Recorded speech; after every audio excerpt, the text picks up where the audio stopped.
Order. We're going to start out with a salute to the flag and a minute of silence.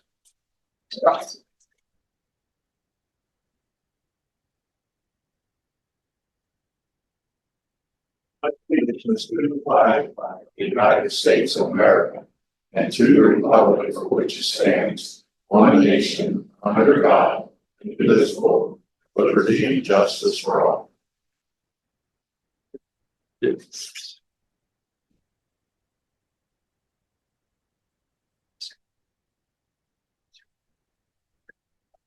Sir. It's a sound, that's okay.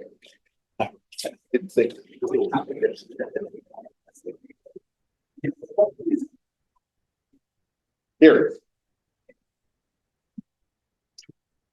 Okay. Brown, Present. Johnson, Here. Bernard. Flynn. Here. Scott. Here.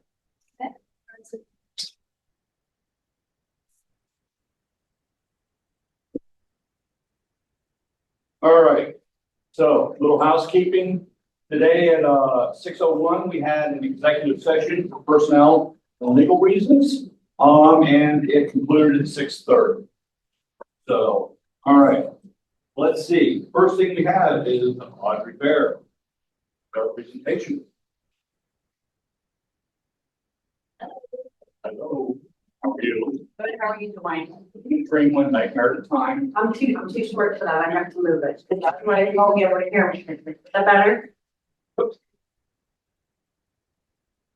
here. Continue the conversation with the elementary construction. We do have a packet, I put it's underneath the pretty packet with the picture, the core packet, mine's underneath. This is very similar to what we talked about last year as far as format, but anytime you have questions, please interrupt. Page 2. For those of you that heard this recently at Budget and Finance, I'm sorry, I'm going to repeat a few things. Oh, no. Okay, sorry to do that to you. So page 2 is your existing debt payments. Each column is a separate bond issue, and each row is a school year. The numbers are added together, principal and interest for convenience. So if you look across the top row, 24-25, that's the school year we just started. And you can see you have 3 different debt service payments, and then there's a guaranteed energy savings column that was from the 2020 ESCO project. That money is guaranteed to you and allocated against payments. And then of course the total on the far right, you see just over $2 million a year. The bottom rows, and I don't have a lot of groups, so there's some abbreviations there. You see purpose of the issue, that's what the money was spent on. Of course, the money that we borrowed at the end of last calendar year in 2023, labeled capital projects, was the first phase for the new elementary building. And what you're going to talk about tonight would be the second phase of borrowing for that project. With me so far? All right, great. So the bottom row there where it says call date, that date is the first date that the bonds can be called in, which means refinanced or paid off with cash. And it's that date or any date thereafter. So for each respective column, for the 2020 bond issues, it's August 15 of 28. That date or any time thereafter can refinance, pay cash in $5,000 increments. And for the bond issue from 2023, you see the date there is February 15th of 2029. So that date or any date after, interest rates go down, you have a bunch of extra money, you don't know how to spend, you can pay those down in $5,000 increments. Anybody have questions about that? And I will note the total, the $2 million annually year over year is good for budgeting. We keep that as close together as we can, but the state also requires us to do that. So we have to be level year over year in aggregate of all your payments. Next page is an interest rate chart. And I apologize for those of you looking on the screen. The one on the screen, page 3 is a week old. The folks on the board, yours is updated with the most current rate of 3.87. But very close to the one that's on the screen. But if you notice, This is a 10-year history. You can see bond rates at their lows in 2020, right after COVID, which we're fortunate, but when your last project, and we were able to lock in those record all-time lows. If you look in the last year, you can see interest rates stay very close. You know, there's little up and down, but there's been nothing volatile or dramatic changes in the last year. So that's good. Good for proposed borrowing we have this year. While you're advancing that, you can go right to the next page. Whoever's on that screen there. Now this is a what if. So as you work across this page, column 2, that number just over $2 million, that's the same that you saw on the previous page. That's the total, just over $2 million in column 2. That should do nothing. All fixed rate, all locked in, ready to go there. So column 3 is what if the current interest rates borrowed another $9.9 million toward the elementary school project. So the column 3 is the what if, and the first year is small on purpose, phasing in any budget impact. And you see we have smaller payments from school year 2026 all the way down to 48. You have under $500,000 there by design, because your column 2 is still existing. And then starting after that, it fills in where column 2 left off and makes 3 so that the aggregate stays the same. If you look to column 5, you see we go from 1.9 in this year up to gradual increases to 2.5, and it stays there for the duration in column 5. Questions so far? Okay, so column 6 is the year-over-year budget impact. That's the difference in payments. You see this year, and again, this is based on interest rates that are not locked in yet. You have 140,000 and then about 275 for the next 2 years until your payments are fully in place in your budget. And then they stay there for the duration. Questions about that? Next page, just another illustration that was suggested on page 5. I did add this page compared to what we saw at Budget and Finance. Just to give you an illustration, the first box is the 2 bond issues from 2020, 20A, 20AA. I apologize, this is not on the screen for those of you with the last minute ad. So you see the total with the 1.8 million year over year for the duration, and we've been making those payments if we did a look back, but those are still in place. And the 23 money that you borrowed last year, the phase 1 for the elementary project, and the proposed 2024 to finish that project is in the box on the right. So you see 2 separate totals, just for illustration of, I'll call it the old projects versus the current project, and then a total on each one. Was that what you were looking for? Okay, good. I thought we were speaking the same language. Great, so that's just the same numbers, just a different illustration for you to see how that all came together. And the last page, I did put a couple of my abbreviations on the charts when they're so tight. I did spell out what those are. I think I've explained them out loud, but just so you can see what those abbreviations are on page 6. Again, it's not on the screen. General obligation bond is what all of your debt outstanding is and the proposed. And what that means is the school district is pledging your full faith, credit, and taxing power. It's not a mortgage on the building. It's actually your full faith and credit is the backing of the bonds. And we get a better interest rate for that because your taxing power is worth more than a building. So that's the guarantee behind it. Call date we talked about, it's abbreviation for being able to call in the old bonds, refinance, pay cash, whatever your situation might be, and your guaranteed energy savings project that you had in 2020 and may have at some point in the future. Now, I have your bond counsel is here to talk about the resolution, but before I step away, I want to see if there's any questions about the numbers or how it all comes together. Project will probably be a little bit more than the money you're borrowing, which was the plan all along, and that will come from your reserve.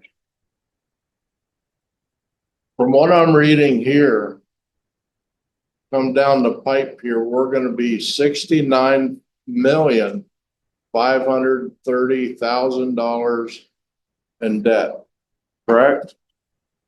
if you look on page 4, Yes, that's where I'm at. it's actually 7.2. That's all the principal and interest of the outstanding debt plus the proposed. Okay. How do you recover from that? Being that far into, So Chris, if I understand your question, this shows the cumulative payment. It doesn't show how much we're going in debt because we're making payments on this all the way along. We're right, never going to be $70 million in debt per se. That's the total amount we will have paid off. at the right, end. that's how much we're gonna have to pay off. But we won't have to pay it off then. We're paying it off as we go. Okay, Yeah, as you go, that's the aggregate principal and interest payments. That's not the principal that you're borrowing, because that wouldn't be clear. This is what Right. you're really going to pay. We want to show the interest with it too. So if you're looking at page 4, column 3, you see you're borrowing 9.9 million because we want to be under 10 million. We get better interest rates when we're bank qualified. Anything under 10 million in a calendar year. Mhm. Calendar year, not school year, calendar year. So that's why we're gonna borrow 9.9, this has been our plan in place, and you see the payback, the principal and interest is 21. On column 3, so that's a best way for me to show you the example, because that is all of the principal and interest on that new borrowing, the other ones have already had payments made on them. good. I think maybe Chris would total debt with interest.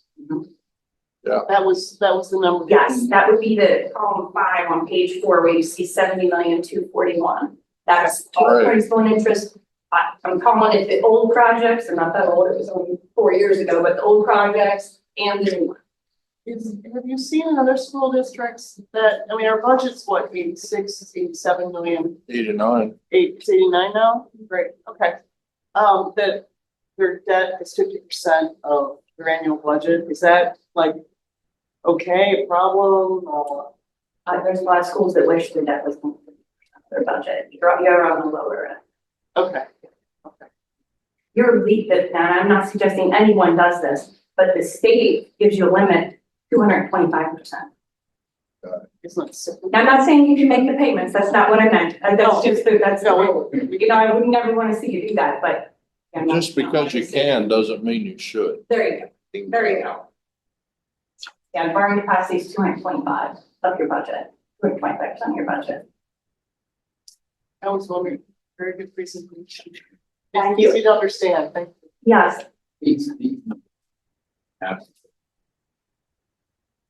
Basically. For every year, yes, those are the ones that pretty much protect. It's right. And yes. you can find issues from the get. So we use pretty good idea.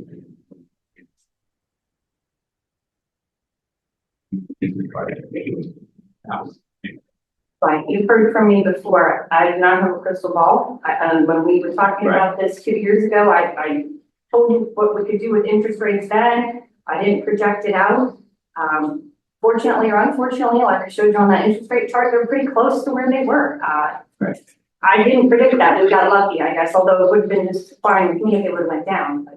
But as soon as having it close to what we projected, and admittedly, we're early on, I tend to round up on the interest rate, so we're at or below the original estimate. And the original plan was to do bond issues. Yes, yes, and then if there's more than the amount that you borrowed in the 2, it would come from your school district reserves.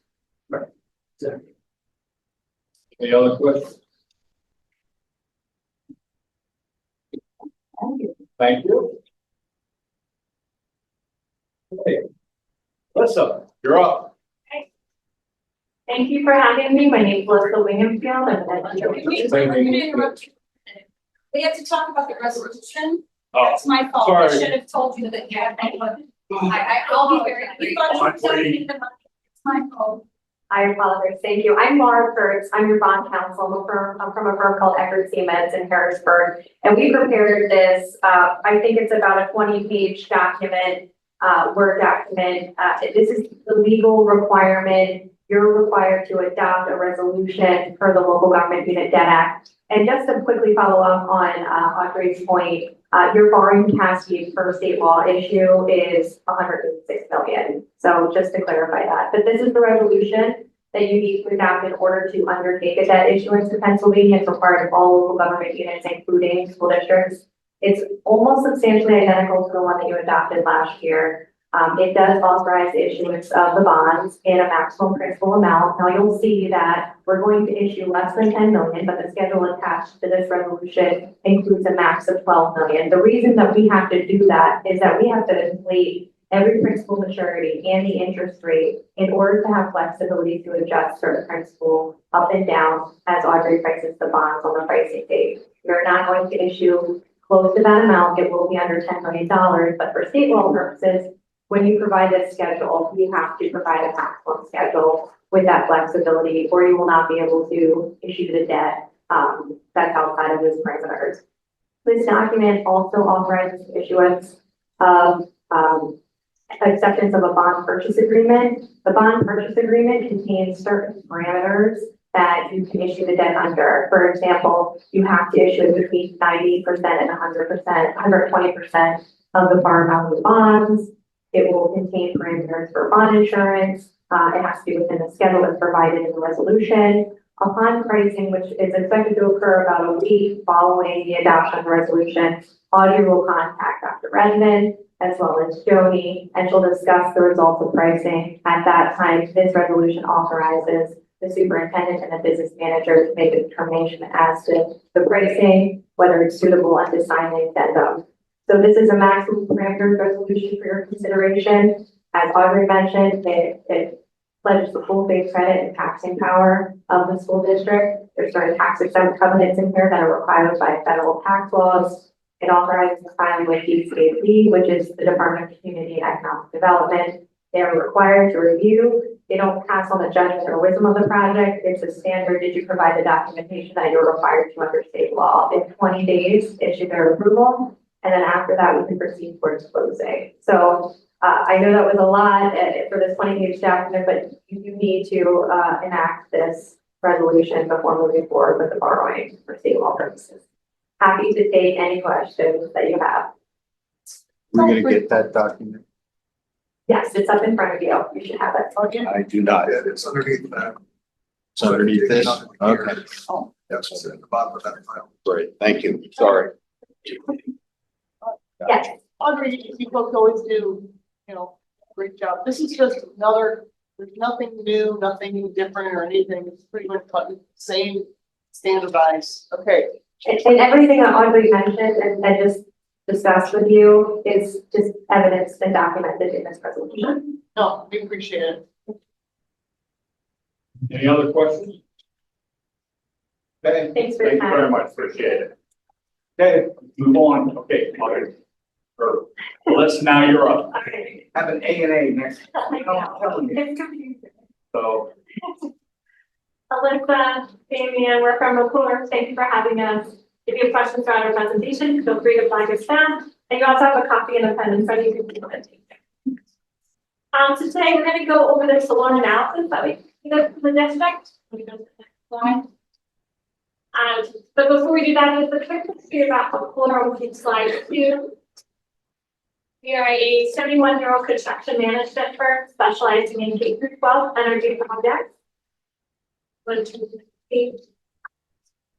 We have a whole team that put together this study. On the left-hand side is our pre-construction and engineering team. We also have an execution team and a post-construction team that will monitor the solar energy performance.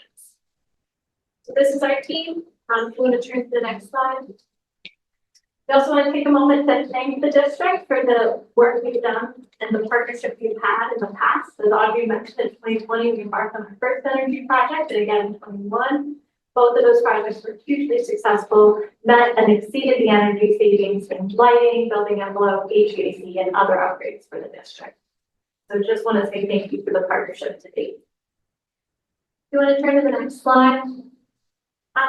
Tonight we're here to talk about solar. There's a lot of incentives and rebates available for the district. In addition, there's two options of ownership, which we'll go over tonight when we get to the financials. One is you can buy the system outright, and the second option is to do a power purchase agreement or lease a system, minimum of 5 years, maximum of 30 years. So we'll show that when we get to the financials. Going to the next slide. We presented this concept earlier this year. We were given the go-ahead to complete the final analysis, and that's what we're bringing to you tonight. We spent a lot of engineering hours on surveys and a lot of the due diligence required to bring these reports together. So we'll get into the report on the next slide. We looked at this study in 2 phases. The first phase we'll talk about tonight is looking at solar at 3 sites.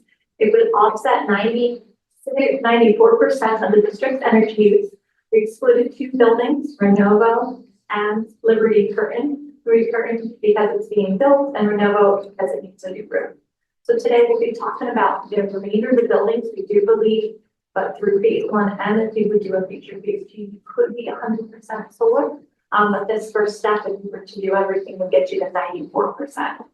So each of the 3 sites we'll walk through individually, but overall they would total about a 3.1 megawatt solar-based system. Any questions so far?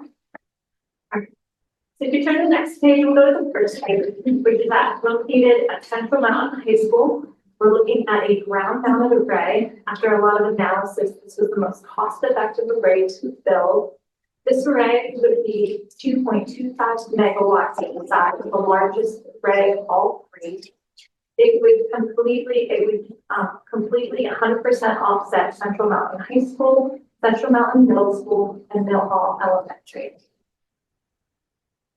The second site we looked at, if you want to turn to the next slide, is at Woodward Elementary School. We are looking at an array which is about half a megawatt. It's a mix between a ground-mounted array and a roof array. And this would completely 102% offset all the energy used at Woodward Elementary as well as Robb Elementary School. The roof-mounted array will be put on a roof that was installed in 2009 and is about 15 years through life. So I want to bring that to your attention because you are putting on a 30-year asset on a 15-year-old roof. If there are any issues or things that you need to change, you would have to remove the panels that are on that section of the roof to replace the roof and then reapply the panels. We wanted to give you some cost estimates if you decided to do the roof before moving forward with the solar, which is kind of high in the sky, high level budgets at this point. A single option and a metal option. So you can kind of factor that into equation. We haven't factored that into our equation for tonight, but wanted to make sure that we were very transparent with that. Any questions on site 1 or site 2? Great, we'll go to the third slide on the next slide. That site is here at Bucktail High School. You'd be looking at a full roof-mounted system that would offset 95% of the energy use here at the high school. This roof is about 3 years into its warranty. There are options to get this roof to a 30-year warranty that is to match what you have now. The only thing you would need to do is you could extend it another 13 years through a coating option. So we have that budget up there, about $600,000 is what you could budget if you wanted to do that before moving forward with solar, so that the roof warranty would be 30 years to match the panels like this. Renovo, as I mentioned before, we excluded that because it is in need of a new roof and we would not recommend putting panels. So that could be looked at as a potential phase 2. Yeah, go ahead. I don't remember you told us the approximate estimated age for the elementary school. Oh, if you want to go back the slide. I'm sorry, I missed. Yeah, it's okay. That which was installed in 2009 and about 15 years. I mean, I'm sorry, Bucktails Elementary School. Oh, Renovo. Oh, if you want to know. Sorry, if you don't mind going 1 more slide ahead.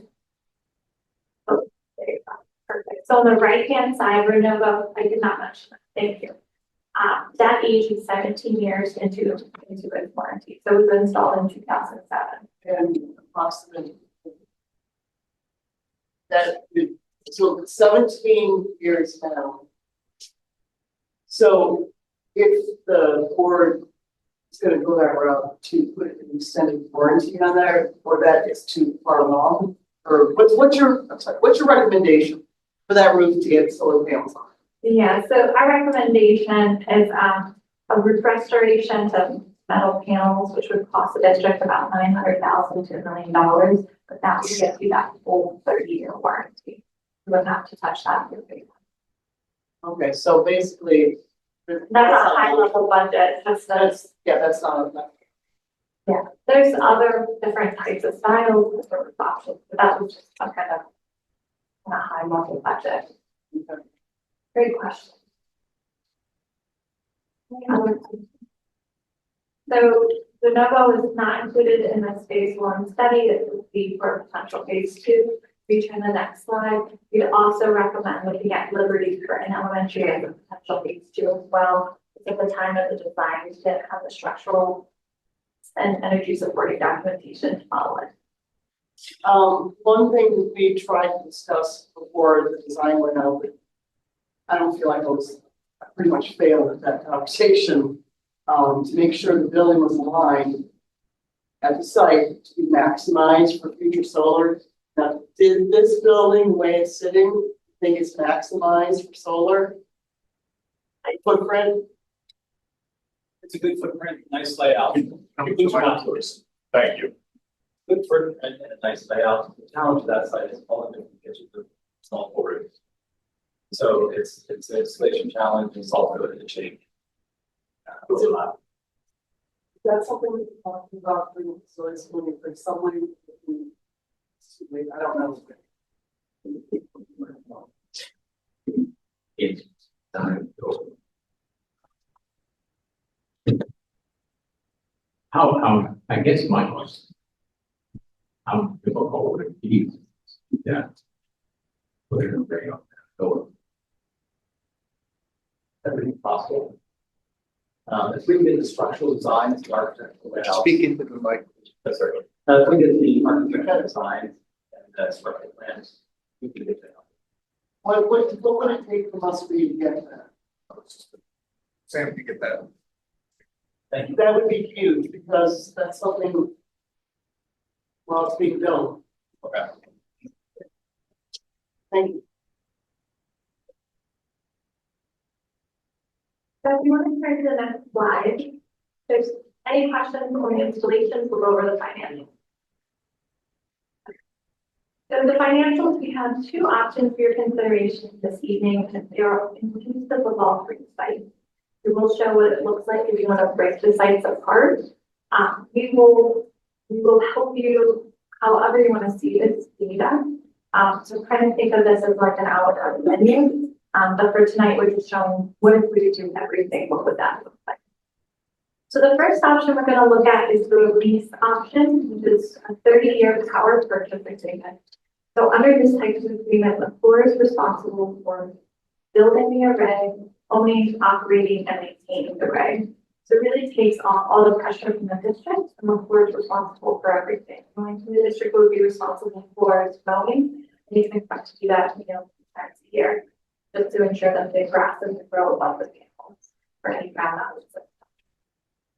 So to move left from right on the financials, column 1, it shows years 1 through 30. 30 is the maximum, 5 years to the minimum if you want to get the tax credit. That's what the IRS says we have to own, operate, maintain the system in order to get you that 30% plus tax credit. This scenario is $0 out of pocket from the district. So there's no money for this upfront. We'll be paying annually over the next 30 years. And so we'll show you those payments in column 4. At the end of 30 years, I get this a lot. What happens with the solar array? The way the agreement reads is the floor is responsible for taking away the array after 30 years. And we'll have to make savings. You also have the option for us to abandon it in place. You ask us to abandon it, it becomes the district's asset, and solar will continue to work. In most cases, you see solar arrays lasting up to 40 years. The third option is just to continue this PPA model where we are operating the array. So I know that's 30 years from now, so we have a lot of decisions, but wanted to let you know what this looks like. Just a question.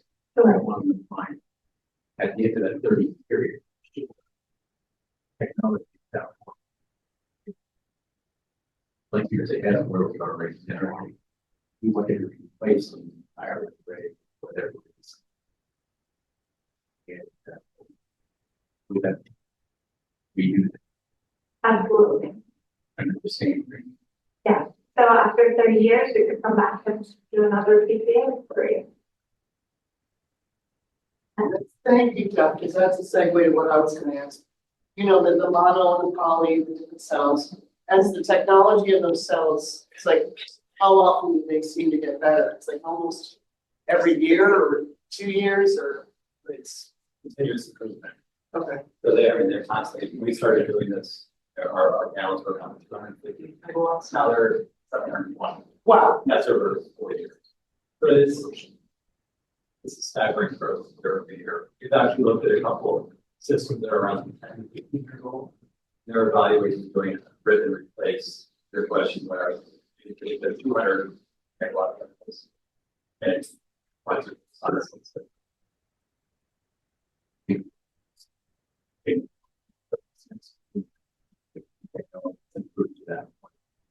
well, that was gonna be my question. If the board at some point come to some discussion, decision, that was one thing, we did talk about the contract, about if McClure should sell the third party or fold or this and that. I mean, that's, we've already had those conversations. This is the conversation. Let's say 10 years from now, the technology has gone up 25% in each cell, or 12%, or 30%, whatever that percentage is per cell. Have you done this before, or is it something we can discuss later? That if it's gonna make a certain percentage more electricity, at what point would McClure ever in a contract be interested in, okay, well, we know that we can change your panels and you're gonna generate X amount more. Is there any way to have that in the contract that you would automatically do this? I understand it's a cost to you, I understand, but so we're not, so the school district 15 years from now, okay, we're all gonna be dead or gone, or I'm sorry, I didn't say that. Sorry, I apologize. We most likely will not be here. So the legacy that we're leaving, that they know that, you know, Floyd, we could just get those changed out, we could generate X amount more. So what options would the school district have there? So there's contractual options to get out of the contract each year, the contract, and there's access fees associated. So what we could do as a partnership, if we continue to grow with you guys and work with you guys, is continually each year look at the metric. What panels are available, what would the cost be to swap, what's the exit cost, what is the cost of that you're, you know, what the savings are, and does it make a financial sense to make that swap? And so we're actually doing that with a site that we put in 2020. They're not there yet, so we're going to continue to help them monitor. So because we're maintaining those systems for 30 years, we're watching it, we're monitoring it 24/7, and we're also looking at the economics of it for you. Okay, so basically, let's say it's 15 years from now. If the school district wanted to upgrade the panels, they would purchase, basically they'd be purchasing the panels, and then you folks would be selling in the contract, or would, since you folks own the panels, you would upgrade panels because we had written it in the contract today. We could look at multiple different ways. So Okay, we'll worry about that later, okay. yeah, we can do another PPA where we lease it and keep the infrastructure. We can take away the panels, install new, we can use the metal racking. You buy the panels, there's a lot of different contractual ways we can do it. So there's some flexibility there. Yeah, the beauty of McClure is, unlike most solar companies, we can do the lease arrangements, we can do the purchase arrangements, we give customers that flexibility to change their minds and to a variety of options. Okay. Don't worry about that, I think. Great question. Yeah, sure. One thing that I've not heard anybody say since this whole solar thing started. Am I incorrect when I say the older these panels are going to become, they're going to generate less and less and less, correct? Yeah. So the only way I can see true savings is we have to change the entire culture of the school. teach people to turn lights off when they're not in use. Otherwise, you're really just gonna balance out. You're not gonna make big time changes, and that's it. There's lights on in our schools 24/7. Energy conservation is huge. The lower that you can pull that electricity down, the better. The model I have in front of you does take into account that degradation. So it's very thoughtful. That's actually column 2. Right. Shows what those kilowatt hours are and shows that 0.5% per year you're talking about. These panels are degrading, they're gonna be outside, sun exposure, all of that. So 0.5% per year those degrade. They're about 86% efficacy at the end of 30 years. Okay, now, just because the crazy times we're in, we buy into this, what happens if McClure closes their doors?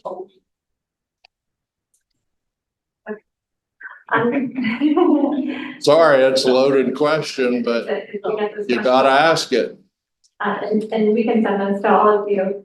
So what happens to protect both the school district and McClure is when we go into agreement, an LLC is created. And it's basically a holding location where we can put the funds in to build the array and operate and maintain the array. And so it becomes a kind of holding place that protects the school district from McClure going out of business or the school district changing hands. It's kind of nestled in that LLC for that funding. So Well, there could, God forbid, come a time that we don't see any of these savings, we don't get paid back because the nation or the government says we're done financing this. And then what happens? So you can go to the fullest extent of the law against McClure Company and against the LLC to remove the funds. And then McClure, would have to go to this full extent on our side as well. Okay, Yeah, that's a great question. How to think about these things.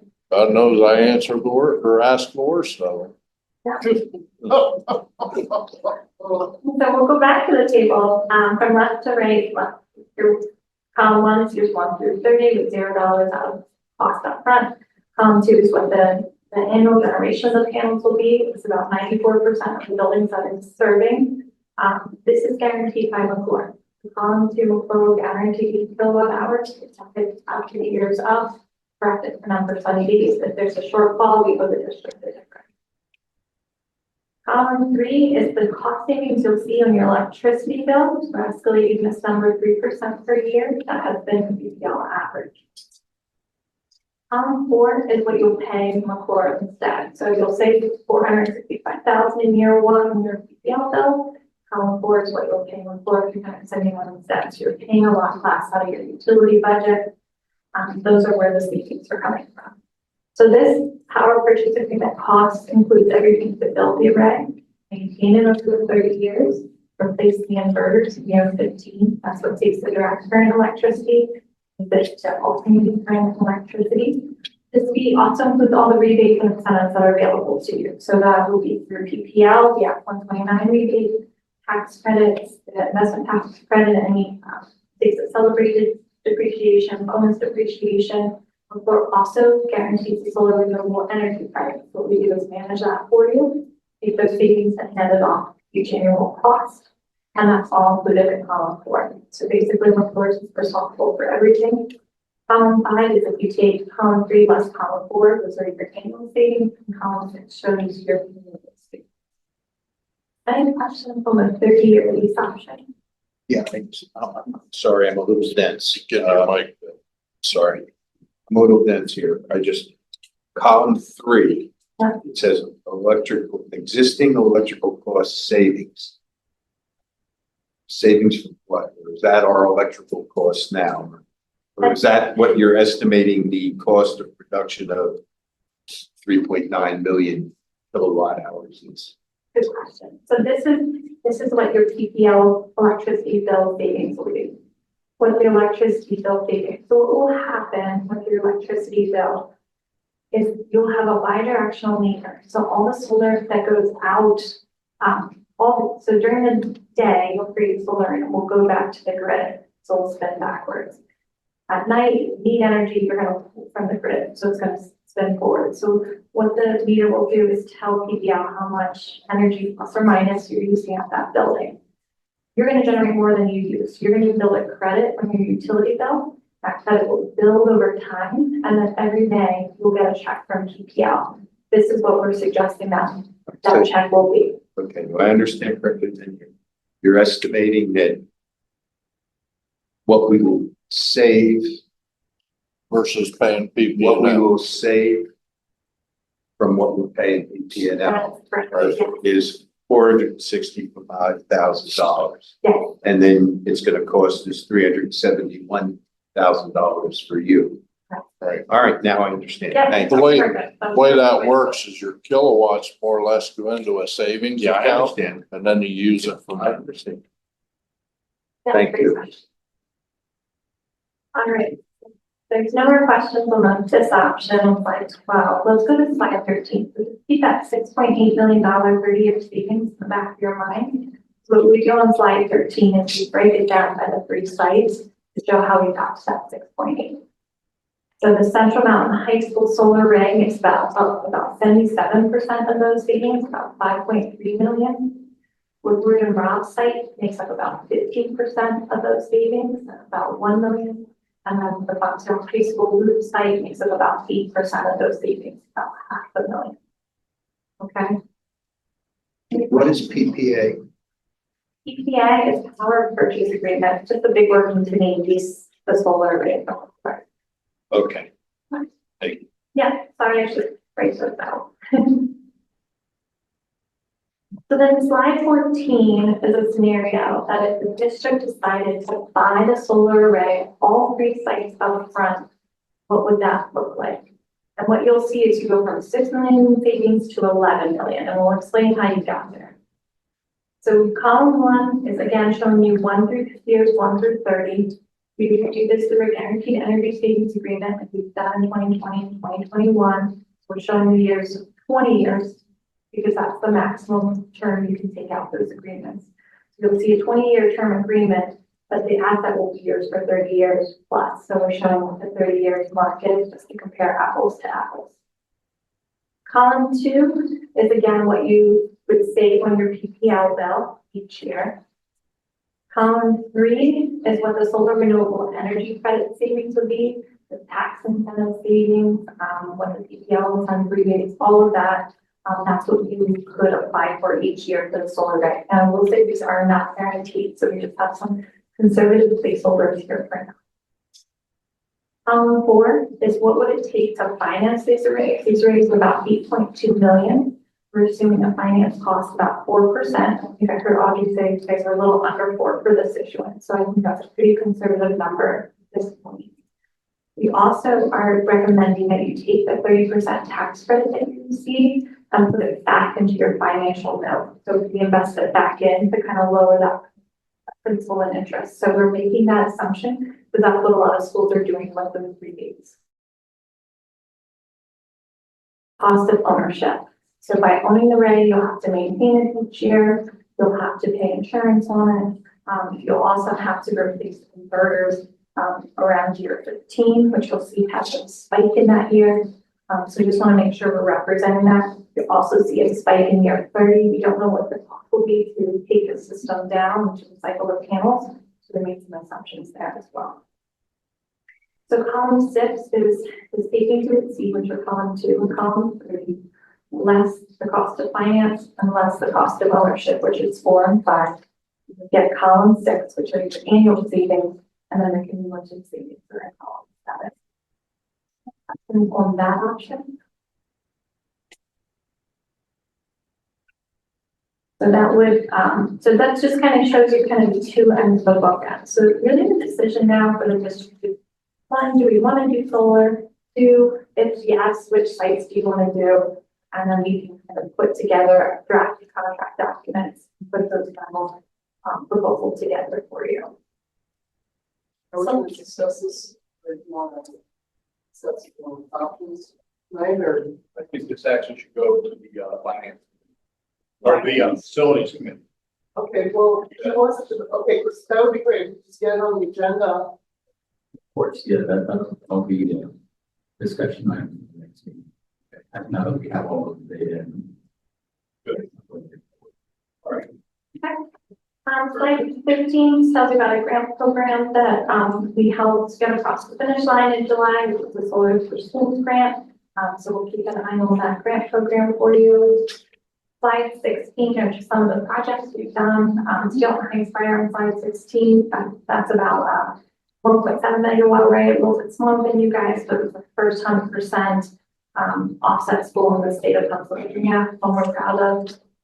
Slide 17, we'll have another recent project we did for Midland County. It's the largest solar array for a K-12 school in the state. That's about 4.4 megawatts, so slightly bigger than you guys. And then slide 18 has other projects that we've done or that are under construction, dating back to 2011. So we have a lot of studies to kind of look back to see the solar arrays that have been successful. And then slide 19 kind of shows the timeline. So, once you make a decision and we're under contract, you need to go to PPL for the interconnection. That process can take about a year. That's what they tell us, to get us between starting the application to being online. The construction itself takes anywhere from 6 to 9 months. So we want to time that. We'll have it built, probably likely be.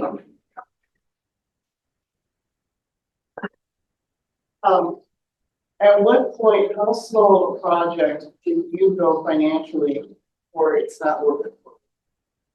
What I'm saying is if the board decides at some point, do they like this site, but they're not, I mean, how small can you go? So we look at projects all sizes for, small commercial customers to large school. So it's still a viable option. Okay, all right, thank you. We're looking at a 400 kW just for our office centers for, which you can see on slide 18 as an area. So we do all sizes. Okay, thank you. All right, well, thank you for having us tonight. If you have any additional questions, please direct them to Dr. Redmond, or if you can answer them at the next facilities meeting. All right, thank you. Excellent, appreciate it. Okay. So next up, Johnny, give us a budget update, 24-25. Okay, I actually have some good news. No. So go ahead and go to slide 2. So the first column is the 24-25 final CDE budget that we submitted to you. As you recall, we did have about a $417,000 shortfall. The state then passed the budget and we ended up actually having almost a $375,000 actually surplus. Now, do you recall though, I did have that here at the bottom of the slide. We do have that DCEP grant, and they tell us that on September 17th, we'll have some kind of approval for it, whether or not we got the grant or not. We had said that we would commit 25% match to that, so that is about $1.4 million. So I just want everyone to keep that in the back of their mind. On the next slide, I'll show you where the extra revenue came in for 24-25. The basic debt subsidy was about 24.4. The increase was 478,385. That was about a 2% increase over last year. I did budget most of that money. The only portion of that money I did not budget was about $28,770. So I was pretty close to budgeting that amount. The second part of the basic ed subsidy was the ready to learn adequacy subsidy. This is new this year for 24-25. So we did have an increase. We were allotted some of that money. They are giving out $4.5 billion. They only gave out 1/9 of that for 24-25, which is about $493 million. 348 school districts did receive that this year, and we were one of them with almost 490,000. So what they did, and this kind of gives you a high level view, they took a 1 year's current expense and they multiplied it by your weighted students. If your number was below 14,120, then and ours was 13,350, the difference, they multiplied the difference by our weighted students, and that's how they came up with 490,000. Kind of give you an overview. So that was the first consideration. The second consideration to the $490,000 is the state looks at every school district's local effort rate. And what that means is they look at the 33 percentile and the 66 percentile of your local effort rate. So 33% is 1.27%. 66 percentile was 1.55%. So if you're between 127 and 155, if you're in between there for your local effort rate, you'll receive your full funds. If you're over the 1.55, that means you taxed more than was sufficient and you probably didn't get any money. If you taxed under the 1.27%, they will deduct or eliminate your adequacy subsidy. So I want you to keep in mind, they're looking at the school district and they're saying, are you taxing at least the 33rd percentile? And take into consideration too, this is a 1-year snapshot. So if we did many, many years not fulfilling our local effort rate, they would say we did not fund our school. If you then don't tax, and then you have a year where you tax 75%, they'll look at that 1 year and say, well, you taxed over the 66 percentile, you won't also get any kind of adequacy subsidy. So I do think they look at it, if you're, steady over the years with your tax increases, they do take that into consideration. We were at 1.31%. So the level 1.27, we're at 1.31%. They did not deduct or eliminate any of our dollars. So that was also good news. The next subsidy increase we received was for special education, which was about 4.2%. That equated to $168,817. We also received an 11% increase for CTE of $108,285. So overall, our total additional revenue was about $795,000. Again, that took us from the deficit to a surplus. So the next slide, I kind of just broke down the revenue for you. I think for many, many years ago, local sources was actually higher than our state sources. But as you can see, our local sources, which is all of our taxes, our real estate taxes, BT, LSD, equates to about 44% of our budget. The state sources is about 52%, and your federal sources is 4%. This will probably be one of the last years that we're going to actually see that federal sources as high as it is. That was the ESSER funds that has been the 4%. That's why that is high. I would say next year and the years to come, it's going to be down to less than 2%. So again, kind of keeping that into consideration. But overall, very pleased with the additional revenues for 24-25. Any questions? Okay. Johnny. All right, next up, school board recognition. PSBA has started a new recognition system to recognize years of service for school board members.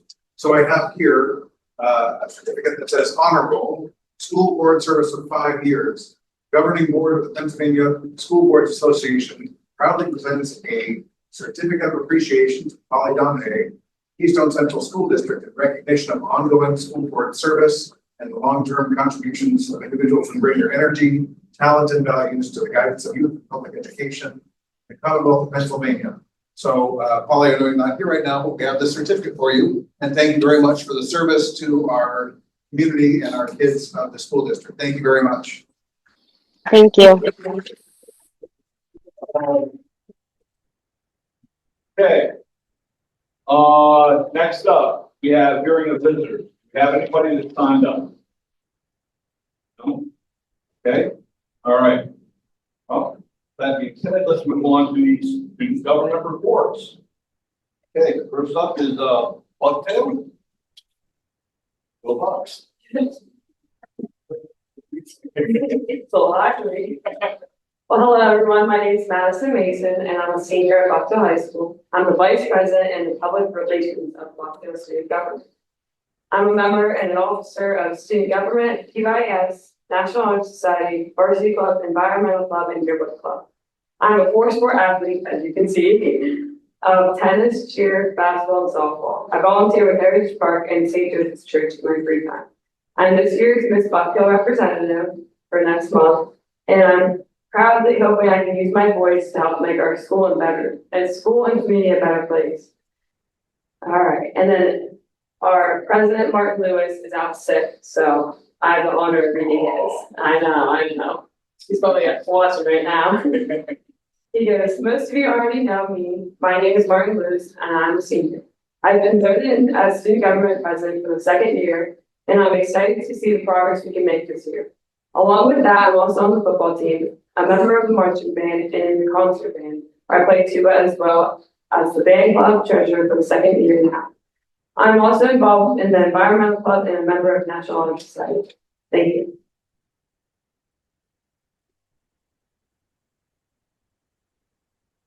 Hi, my name is McKenna Wisman. I'm in 11th grade, and I was elected to be board representative for student government. I also participate in marching band. I'm the president of band club. I play tennis. I'm in the environmental club. I'm in National Honor Society, and I also participate in our local community choir.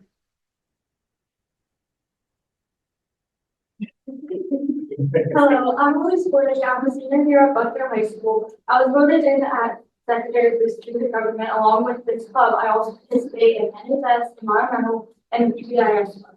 Outside of school, I volunteer with the Flaming Boys team. I'm also one of this year's hosts in the Flaming Boys Festival.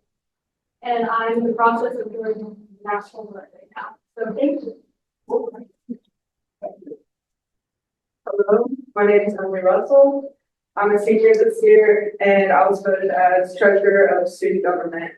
As well as student government, I'm in a few other clubs, including environmental club and NHS. I'm also starting my first and last year in band as a percussionist. All of us are very excited for this upcoming year in student government.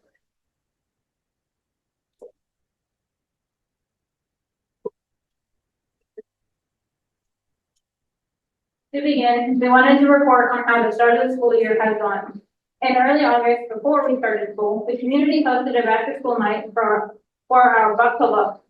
Students could select their schedules, meet new and existing teachers, and sign up for clubs. We had a Sunday bar and hot dogs for the students to enjoy.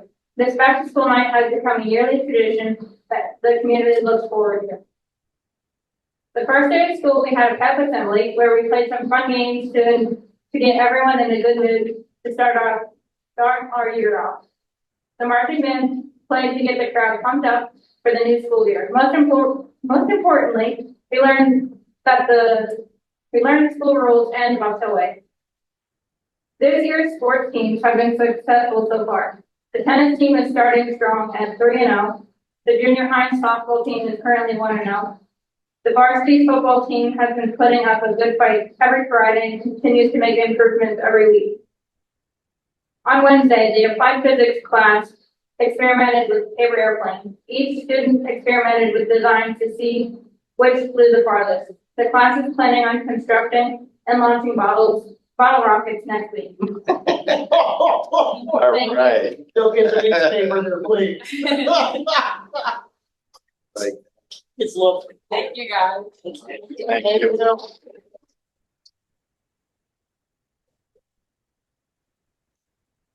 No, so Central Mountain High School and middle school, have not had time to get there. Oh, no, we moved up from the high school, great. Oh.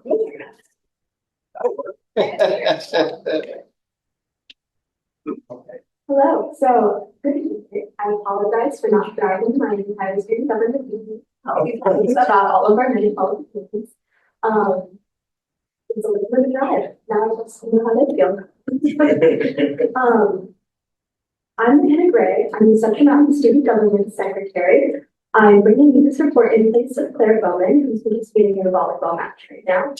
Speaking of volleyball, ball sports at Central Mountain High School are in full swing. The girls' volleyball team, the boys' volleyball team, the volleyball team has recently won the PHAC tournament in a landslide victory.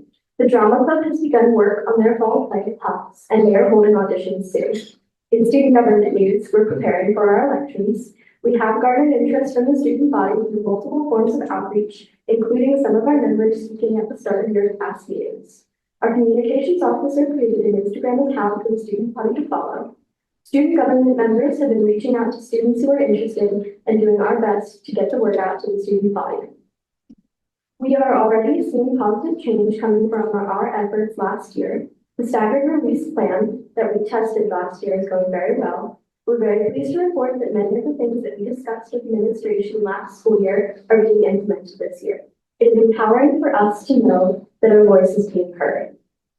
In the interest form we sent out to students, when they were asked the question, what makes you want to join student government? Many of them answered with the same idea, to make the school a better place, to make high school a better experience for everyone. Much of what you hear about our high school is negative, and so much of what we hear every day as students is condemnation. So much attention is brought to the negative outliers, and while that attention is necessary, an outlier does not defend everyone. We have good students to hope to make this school better, and we hope that you will help us do so. Thank you. Go. With the Tenth Mountain Middle School leadership, and they're working on forming student government. So we hope to hear from them next month. Good deal, thank you. Okay, next up, superintendent's report. I'll keep it as short as I can. The biggest thing that is kind of right in front of us right now is around transportation. We have been struggling mightily to keep our routes as short as we can, but we've been losing drivers. And this is something that Shelley and I and Shelley and Joey are talking about all the time, about all of the issues we have around just having enough drivers. So I know the Susquehanna is working as hard as they can to try to draw in as many drivers as possible. It's causing some stress on our families, quite honestly, because the students are on the bus longer. We've had to combine routes, which means that the travel time is longer for a bunch of our kids. The kind of ripple effect from that is a lot of our parents aren't putting their kids on the bus, which means that we have longer lines at our elementary school, especially in the middle school and Mill Hall and Woodward are the three where it's most pronounced, where we have traffic problems because we have more parents than usual that are driving their kids because we don't have enough bus routes, because we don't have enough drivers. Okay. So this is a plea to all of you on the board and everyone out in the community. If you know someone who can drive, who's interested in picking up some part-time work, helping out in any way, we need help. So that's the first thing. Second thing is actually good news. Our elementary numbers are up. From this time last year, our enrollment report shows that we have 1,226 elementary students compared to 1,161 last year. That's an increase of 65. So 29 of those are kindergarten students. 16 of those, that increase is in first grade. We have 3 fewer in second grade, but 4 more in third and 19 more in fourth grade. Liberty Curtin is up 4 students, Mill Hall up 49 students, Renova is up 13 students, Rob is down 29, but Woodward is up 28. We have an increased number of kindergarten classrooms in Rob, and to help relieve some of the increased crowding and number of kindergartners in Woodward, we'd like to add some supplementary support in our 2 kindergarten classes there. At the same time, which is kind of been typical for the last few years, our secondary numbers are down a little bit. A big part of that was we had a really big graduating class last year. That being said, Bucktail High School, Central Mountain Middle School, Central Mountain High School are down a bit, but Bucktail Middle School is up a few students. So it's kind of a view of our enrollment. Some exciting news in kindergarten. We feel that once they get what is in kindergarten, they stay. So we hope that those numbers continue. Years come. We've been paying attention a lot to school safety. As many of you know, yesterday there was another tragedy in Georgia, school shooting, and 4 people lost their lives, 2 students and staff members.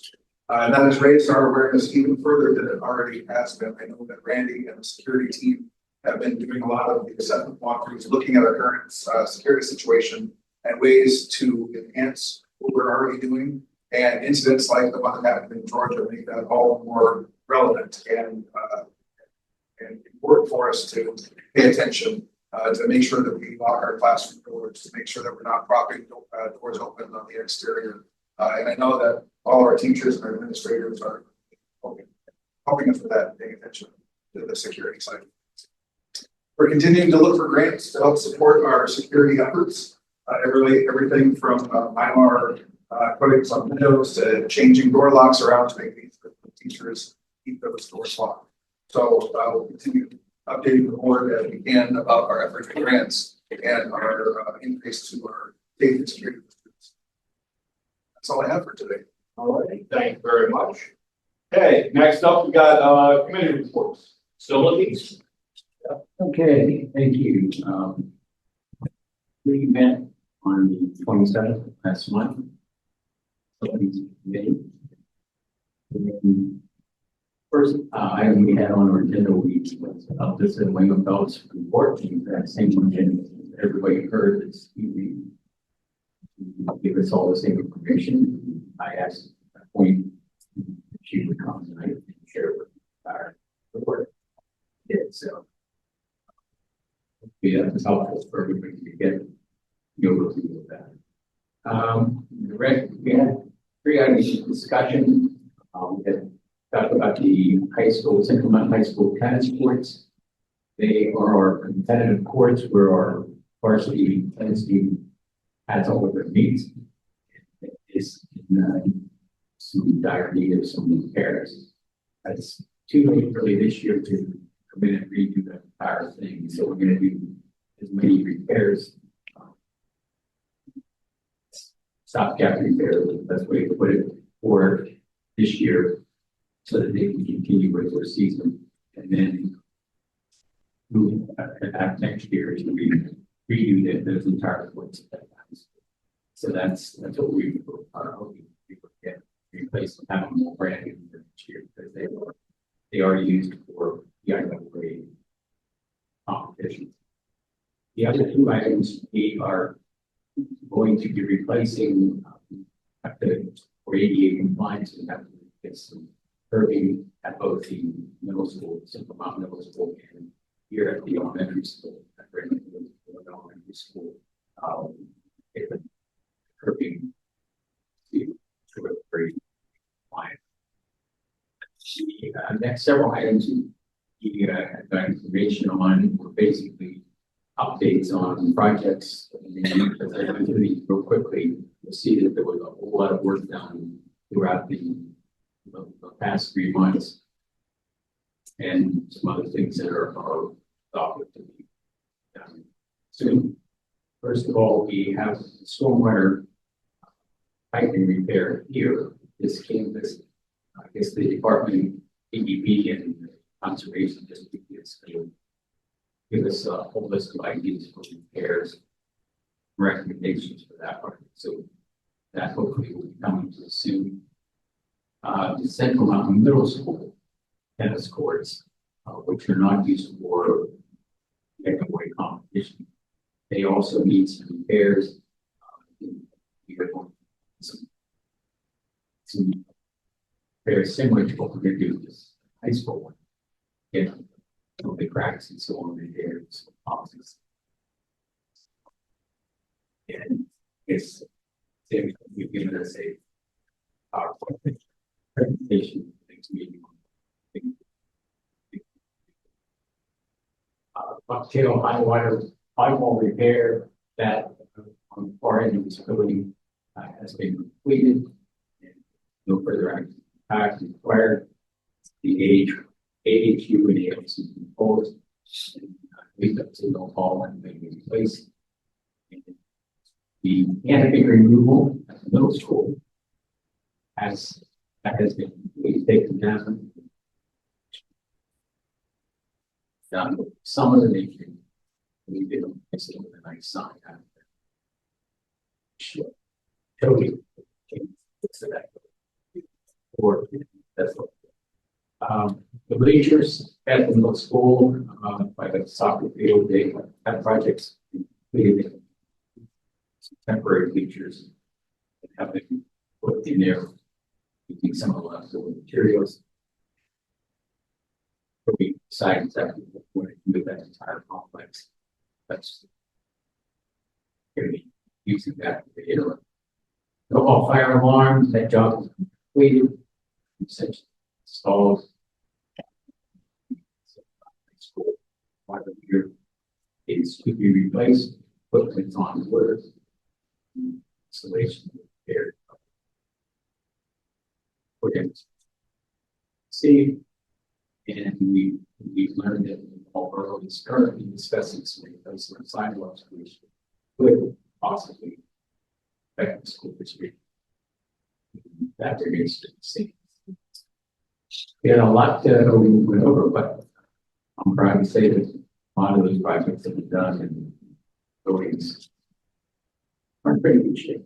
That worked. Okay, so, moving on from there, how about finance committee? That's part two here. There we go. There we go. Second one, we had basically about 5 things that we talked about. The first one was Audrey. And it's pretty much the same report that you heard this evening on the bond issue. We had a big discussion with her. She answered a lot of our questions. Jody gave us an update on our interest earnings and some of the CDs and so on that have been invested here. We have all of the numbers, but in the interest we received for 22-23 was $90,645. 23-24 was $368,413. Total interest on the general fund CD was, I guess, 3 years. And there were almost $460,000. Quite good for estimating over that short of time. Capital funding the they go to the capital improvements, almost 370,000. And the general fund money market generated an interest of 28,684, 22-23, 453,664, for total interest of $482,000, so almost nearly $500,000 is what we agree with. On that. I don't think I asked this question during the finance committee, but of all those things that were gaining interest, which part of it was from tax collections? And I'm not asking for an answer now, but maybe the next finance committee meeting can let us understand how that all works as far as those numbers. Thank you. Your information going into this bond, to some of that. Yeah. Well, I didn't want to put anyone on the spot. Because I forgot to ask last. I'm just not sure I understand your question because the portion that would be due to like real estate taxes would be the money market account. That's the 4% account that's hooked to the general fund that we move money constantly. Every day we are moving money back and forth. So that 4% one, that's the one that earns like 480,000. The CDs is a set number. The money market, we actually move money back and forth every day. So that's the only one that has taxes has contributed to it. Does that make sense? Yes, because that would be interesting to see. But we don't need to discuss it now, maybe next finance. Okay, that would be great. All right, thank you. Okay. A couple other items were discussed at that meeting. Nick Grimes was there to discuss the possible restructuring of the tax office. The tax collection committee is responsible for the oversight of the earned income tax collection. How that's in.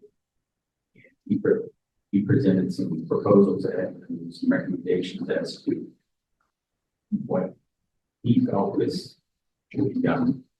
And I know that they had a meeting last evening about that. The state funds. That was another reason. So he assists with our report and recommendations, so. Settlement agreement. For the, that we will be looking at here, I believe, on the agenda later on. With the, that the, if we see settlement agreement for property. What's the property. Happy city, I believe, have a recommendation for settlement on the assessments of that, and they're recommending that we use that. And final item on the agenda was, but there this gave us, so that was it. Thank you very much. Roger, I've got a question. Yeah, go ahead, Chris. I was at that finance meeting also, and I was also at the TCC meeting last night. And I'm real curious who started the proposal to restructure this? Who gave the authority and everything? Because I found out last night that essentially we have Christie who says this is what the board wants to do, and we had never heard anything about it until the finance meeting. So I'm curious who started this thing to restructure and change it, and as a board member, none of us knew about it. Who started this ball rolling? Start with this, right on. So the administration, in an ongoing effort to look at our finances and find ways where we can reduce expenses wherever we can. As we're looking at the no stone unturned kind of idea, when we learned that there's going to be some changes in personnel in the tax office, the administration, through lots of discussions, started thinking that maybe this is an opportunity to look at outsourcing the tax office, and it kind of grew from there. And then at the last finance committee, there was enough of a plan to present it for the first time at the finance committee. So the reason you hadn't heard about it before that, because it really wasn't a plan for us to give you any reasonable information about it until then. Okay, well, the question is, Go ahead. thank you. The question is, why is an employee going out and making phone calls and getting phone bids to third-party vendors and discussing taking our employee's job, and our employee is asking another company to come do his job? So I am very concerned that the school board was never contacted about this. Some of the funds are owned by TCC separately, a few of them. And then everything seemed to get bundled into a contract that we were never made aware of. And some of our tax items that only the school board has control of, all of a sudden appeared in this contract out in the public.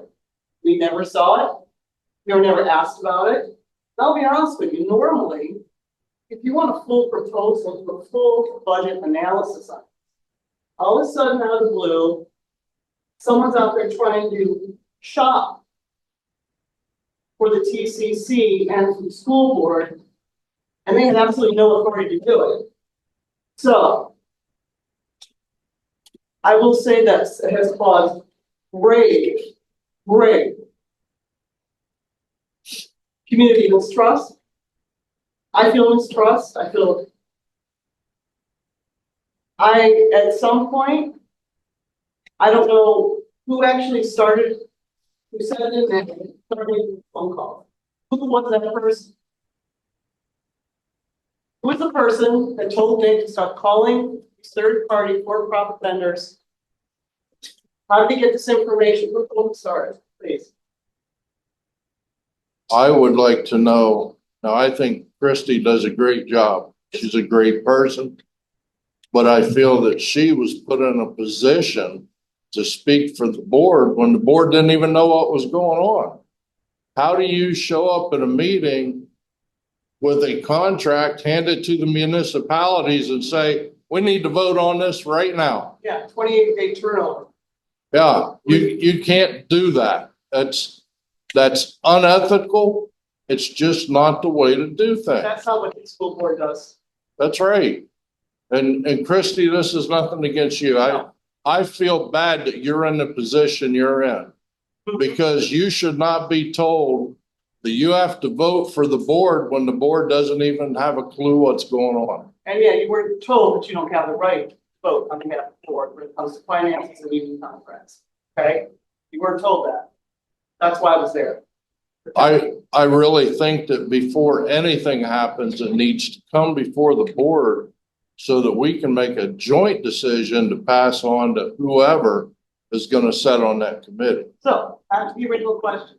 Who So what is that one? Just out of curiosity, what do you hope to solve with that question? is not to solve anything? Okay? Question is, where did this all originate? And I understand cost savings, it's a simple question. Who originated going out and phoning third-party vendors? So if I get a little background, if I could. Just a name, let's just, or. Just let him. Thank you. So when we are looking at the cost saving measures, we will often vet that by calling vendors. Sure. And getting prices. And so this is, I will admit that in retrospect, there are some things that we could have done a little bit differently in terms of communicating. Admit that we experienced. But in terms of the process of working an idea and vetting it to see if it would actually achieve cost savings, always involves us contacting vendors to see what the possibilities are. Just get a little feedback, but it became to a full proposal with a contract that some attorneys looked over. We don't even know who looked over this contract. We don't know who wrote it. And in the contract are names of specific taxing funds that only the school board is in charge of. All of a sudden, this contract is put out there to these taxing delegates. Vote on this tonight. Okay? I cannot express to you how angry the people are out there at us. Okay, we had nothing to do with it. We need to know who was it, because it wasn't us. In fact, there's a rumor going out right now. A very, very dear friend of mine in the community told me, if people are believing us, that Elizabeth Lynch is the person that started this whole process, and she's out to destroy the local tax office. Okay, this is how deep this problem goes. So damage control, find out what's going on, and you guys gotta figure out about this, please. Elizabeth, just to let you know, anytime anything that deals with contract, it has to come before us before we authorize it. But that's just it. It was supposed to be signed last night. It didn't come to us. They were pushing to sign it last night. Two major steps. This is a contract that none of us have seen. No, I'm not throwing anybody under the bus. But Okay, no matter what happens, we are financially responsible for this school. let us look into that. who's us? Yes. Okay, who's us, but also, I don't mean, there was a legal. Us as a school board and let, Can I, excuse me, Roger, but I make a suggestion here. I know there's a lot of consternation from what I heard, came out of the meeting you referred. Maybe what we should do is put the brakes on here. Bring this all back to the finance committee and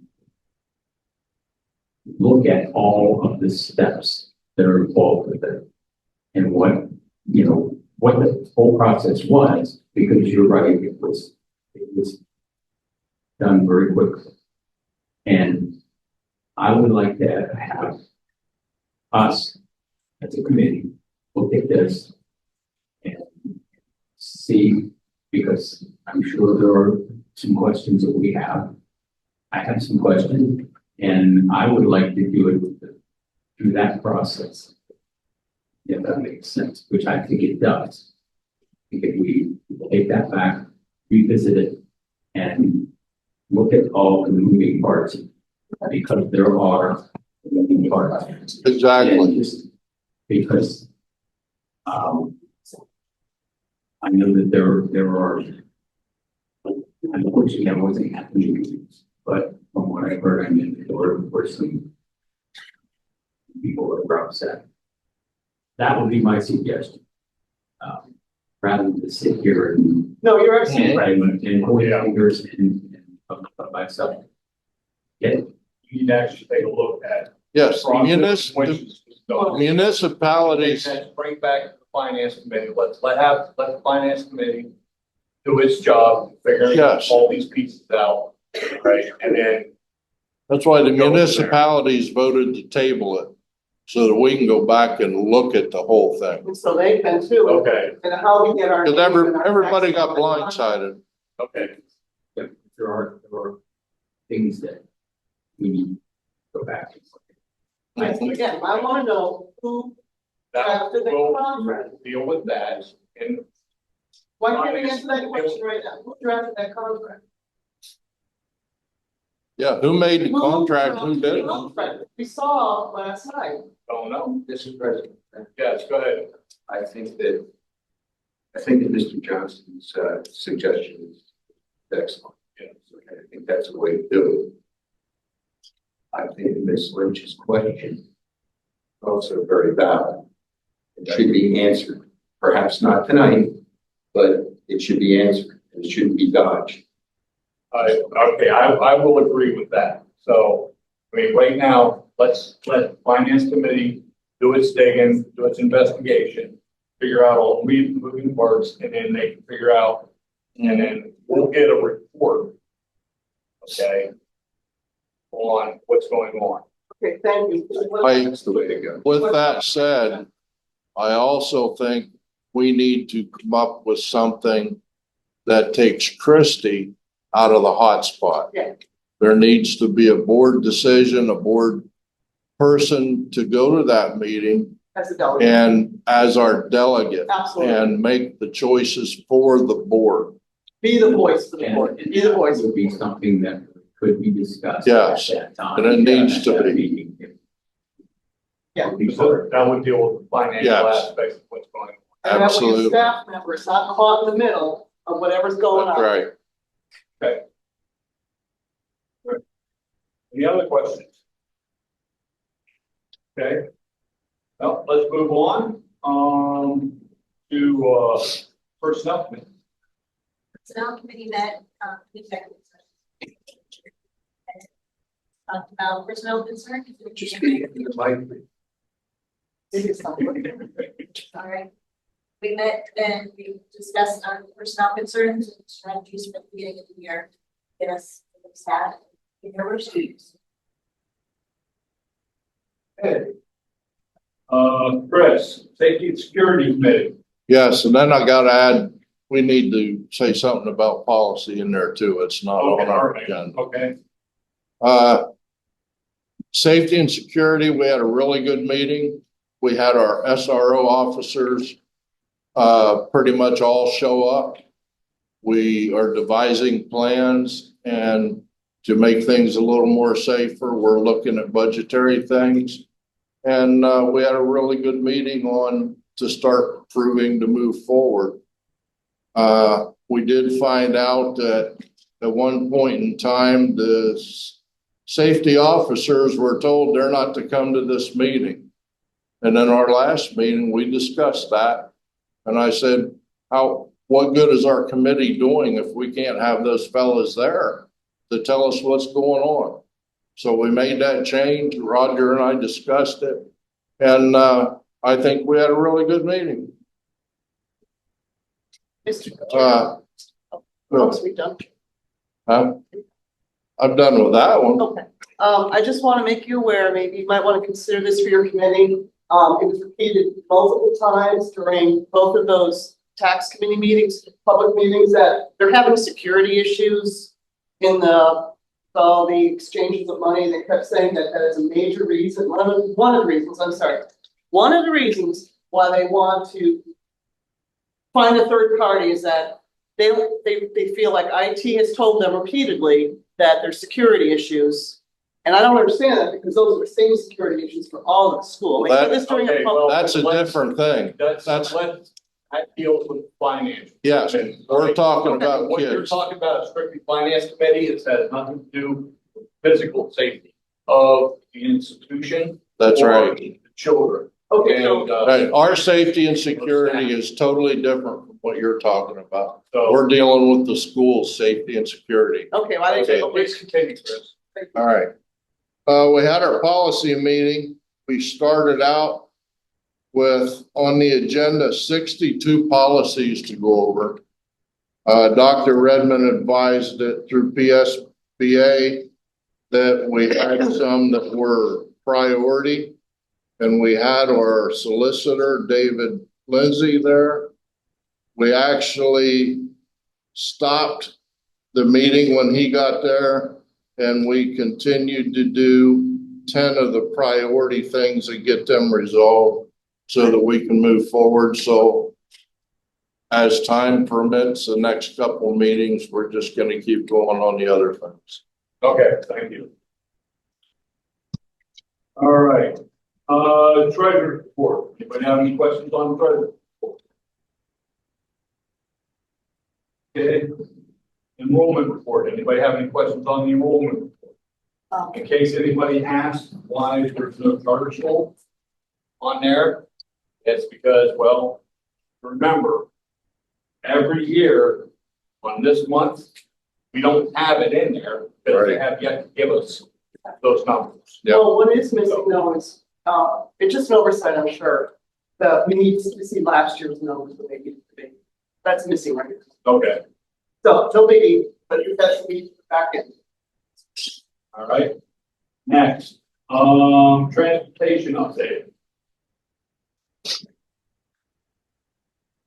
Good evening, everyone.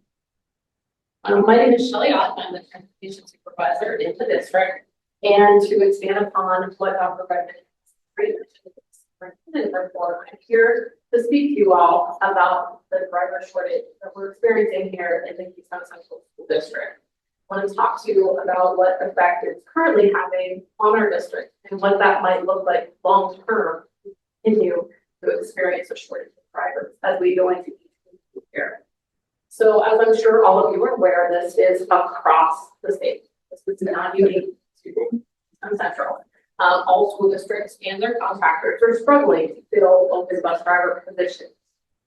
So to bring it sort of perspective, what we deal with here, we are the largest school district geographically in the state of Pennsylvania. We cover 960 square miles. We cover 3 counties. We transport them from 8 public schools, 3 private schools, 1 charter school, approximately 15 honor schools, and 6 schools that are outside the district. So that's a large area and a large demand on transportation. And for a while, like we're 4 years out from the pandemic, and we were able to kind of hold the line. We were doing well. But this year, our families, and as I'm sure you've heard, we're feeling the effect of losing drivers. We lost several that couldn't commit to come back. We lost 1 right before school started, and then we lost 2 after school started. So what that has happened is we take those runs that we can't cover, and we have to incorporate those stops into other routes because we have to provide transportation for our students. School district transportation is the direct link between our neighborhoods and our classrooms. So we really want our students in school every day. So what's happening this year, what you're really noticing is we're picking students up earlier, dropping them off later. They're experiencing much longer bus rides, and it's really putting a strain on our families. We have working families that are struggling with childcare and things of that nature. I'm here because I'm believing to our community that we cover 3 counties. There has to be people out there who are willing to step up and help our community, our families, our students, our learners get to school every day by becoming bus drivers. And so it's frustrating and a little bit heartbreaking when I drive past Susquehanna Transit and I see all the buses sitting there. And I know that if we just had drivers, we could eliminate that strain on our families.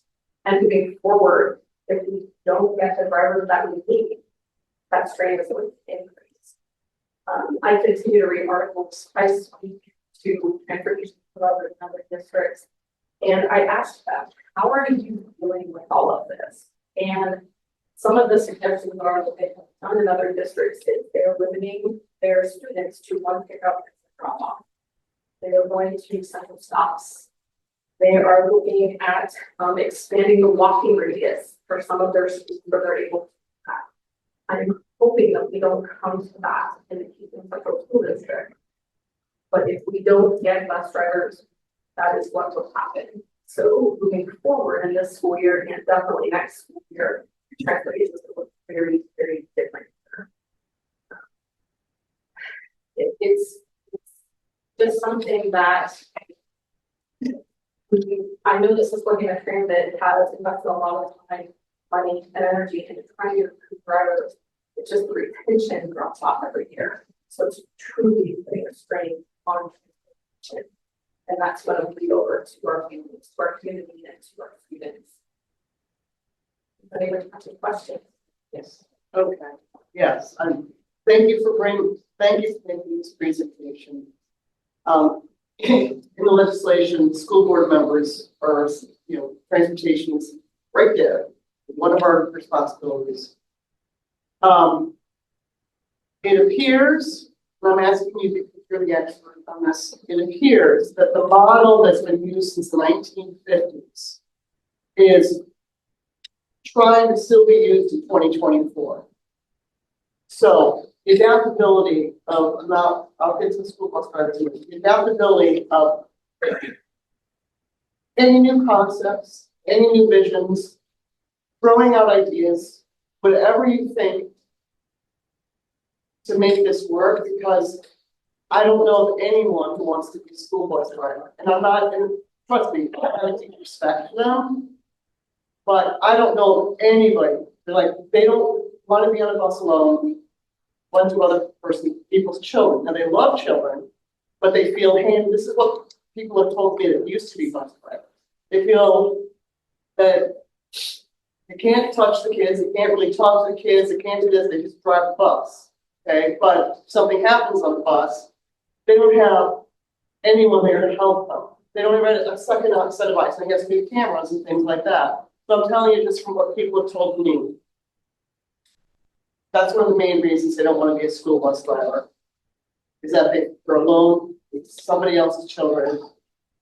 So if you think, it's serious, and I'm being serious as a school board member here, and I'm not speaking on the whole board. If you think that with Dr. Redmond, this administration, if you think that we should start school day later, okay, for some kids and not other kids, or whatever it is that you need, please let these folks know, because this problem is only going to deepen right now, and I feel bad for you folks. I really do. But this is the new normal, and something's got to change. Otherwise, it's just going to be, we're going to have more and more parents that have the ability to drive their kids to school, which then that causes a lot of problems. Not just air quality around the school, but times and all congestion. So please let these folks know. We'll do whatever we can to support you. Okay? I think they're already probably. Oh, they are. So But I'm just it's saying. just, you know. Me as a board Right. member, I'm flexible. Right. You come to whatever you folks come up with. Okay, Thank you. thank you. Okay, next up, okay, under the board, this year is the election of the PSBA officers. And if you actually take a look at it, you see we don't really have it. So they're here. We'll fill it in after we vote on it next week. So, all right. Okay, next up, we got the policy. These are all the first read. Okay. Does anybody have any questions on any of the policies that are here? Yes, Yes. Okay, Chris. there is a lot of confusion on policy 103 and 104. There's a lot of confusion going on, and just you cannot nail down a policy that is not law and moral and effective. And me being the policy chairman with Elizabeth and Tracy and the discussion with the rest of us, we are tabling that policy until we can get some true, legit moral answers on a direction to head with those two policies. So Okay. they are tabled. A second to motion. Well, we're not gonna really We're do not that voting. now. Do that Right. next week. Yeah. Okay? Chair, All right. Chair, Chair Chris? Elizabeth, want to address the president first? Oh, I'm sorry. Thank you. Okay. All right, so President, I'd like to ask the chair a question. Okay. Okay, let's do it that way, whatever works for you guys. It's good with me. I noticed this, even though it was put out for us to look at, and I apologize, I didn't see this earlier. The very last policy on that list, public comment. Yes. All right. Page 4, we were supposed to fill that in. And I don't remember, I think we said, we'll ask the other board members what they want to do, I don't know. Either way, it has to be filled out. We have to check a box, page 4. Well, let's go through all the other ones and we'll do that when we get to Oh, that. you're gonna talk about the other one? Yeah, there's some All right, other ones. Actually, I'm so sorry, I didn't realize, my fault. okay. So. Get back to this now. Number 2. Okay, so. We're looking at, policy 218, student discipline. Any questions on that? No, you skipped one. Number 2, policy 103.1. Oh, okay. I went through that. 101, I'm good with that. okay, 104. That's one that has been Okay, tabled. all right. Then let's look at 218, student discipline. Any questions? Nope. 218.1 weapons. Questions? Nope. 222. Yes. I think that this policy is over broad. If you really take it to an extreme, we have to shut the school down, basically, or go to crayons. Because virtually everything we do could be used as a weapon under this policy. So I would recommend that this go back and reworded. Okay. Well, this has been an existing policy and there was just a few words to update on it. So it's been a bad existing policy. If Right. it's coming up again and you want me to vote for it, it's got to be worded. Okay, well, why don't we look at that then during the voting session? Okay, Yeah. all right, continue on. 222 is the tobacco and vaping. Questions? 47, the hazing. Yeah. Excuse me, back when vaping again. Yes. I think it's overbroad. You know, it includes nicotine, which is separate from tobacco. Then it provides for exceptions, but doesn't. Then there's a conflict between what the policy says and what the exceptions are. It needs to be worded better. Okay.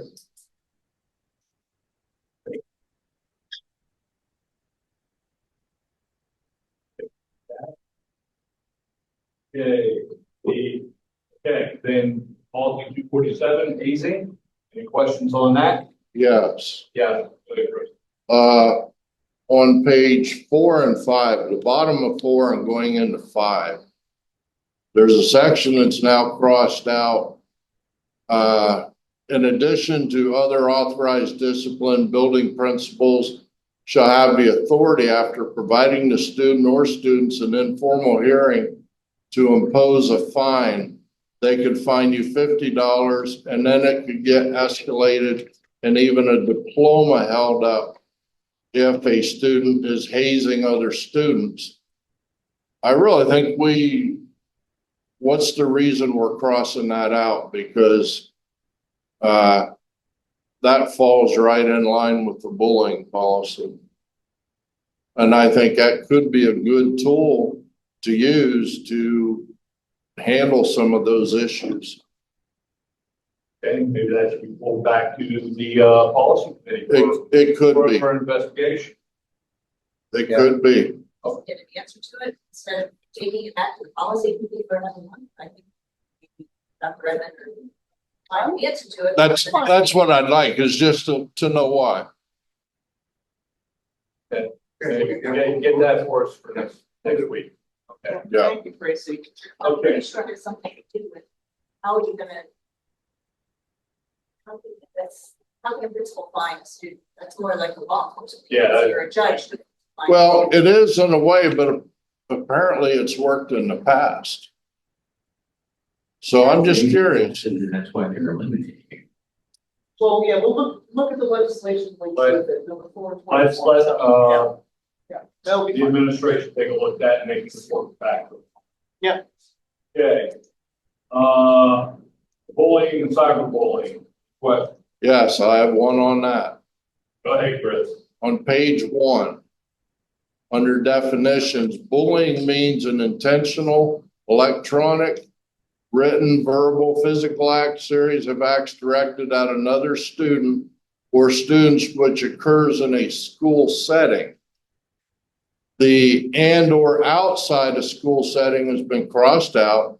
That is severe, persistent, pervasive, has the effect of doing any of the following: substantially interfering with the student's education, creating a threatening environment, or substantially disrupting the orderly operation of the school.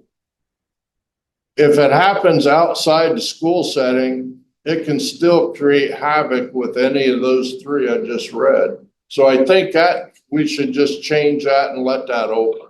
Yeah, check the box. Mr. President, That things are going on outside of. If you're getting threatened somewhere outside of the school, that can create a threatening environment in the school because that kid could be afraid to come. It could also disrupt the orderly operation of the school because you have kids afraid to come to school because of the bullying. I see your concern, Tracy. I don't think it means that we have to send our officers or this and that. It's just to set Right. a policy for kids that just because you walk across the street doesn't mean we're gonna know you bullying. I think that's what it means. But maybe the officers should take a look, see, just to make sure it doesn't mean, but that's really that's the way I read it. All right, Chris, can I ask you a question? Yeah, Okay, you're in charge of policy. yes, Okay, and brought all these things forward. Yet with all these questions that are being surrounded by what's going on. yes. Is there any reason, why this wasn't hashed out prior to getting? When we went through the quick list, when we got handed 62 items to go over in an hour, Okay, we spent that whole hour and actually an hour and a half, hour and 40 minutes on priorities. okay, Some of these got skipped through for the fact that we did not even get a chance to even really go through them. We were told there's really not any changes happening to them. It's kind of going on. And then when I did get time to start looking, there's just a change here and there. well, then they should have already been held up and not prosecuted for first that's, reading. that's kind of what I'm thinking. Well, They actually were. We said we were just gonna, well, never mind. All right, Not all of them were to come for a first read, but if we're in a work session, we can say, okay, we want to just scratch that line out.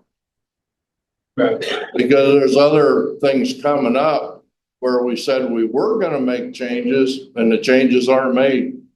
okay, so there again, that would fall back on to the policy committee to make sure these things are correct, prior to being brought. That's why, So, that's why we need to slow the agenda down so people got time to do it. We got 62 things to go through, 2 days and 2 days.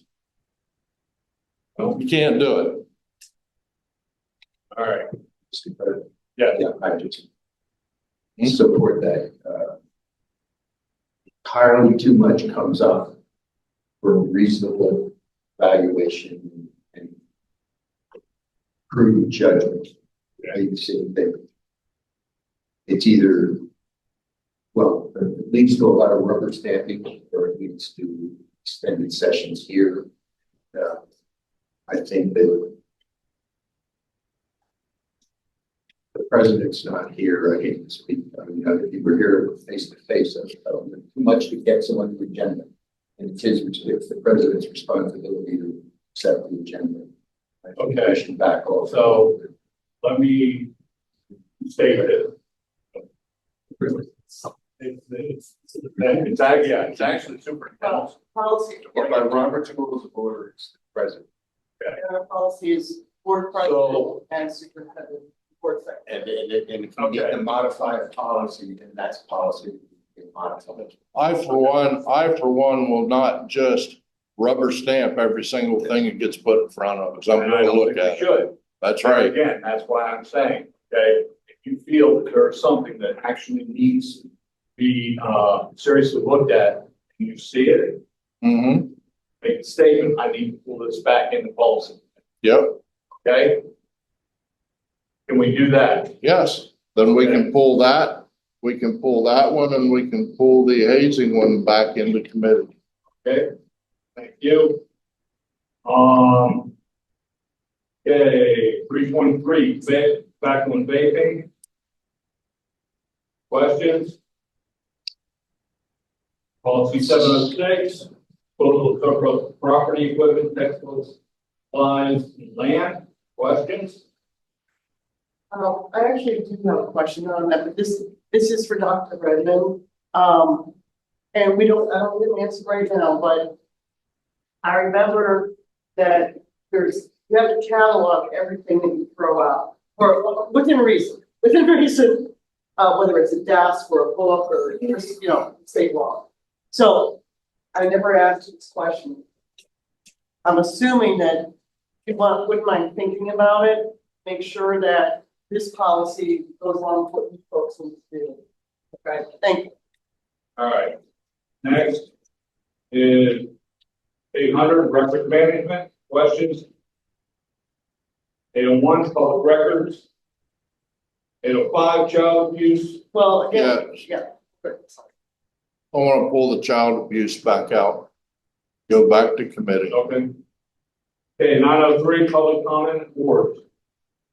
We fixed what was going on with that and we should be good with it to go now. The only thing is that was one of the ones I wanted to ask about because we had voted. Let me see where that was. Page 1. Down towards the bottom, we voted. It says the board allows that public comment and crossed out as on agenda items be made at the beginning of each meeting. We voted to eliminate that line and let people comment on an agenda item in the meeting. When we get down into the policy minutes, it even states that. But- It's to leave the specificity so that they can speak on anything, not just agenda. Mm-hmm. So I don't see what the issue is. And on agenda items is crossed out because it doesn't have to be just one agenda. Item. It could be on anything.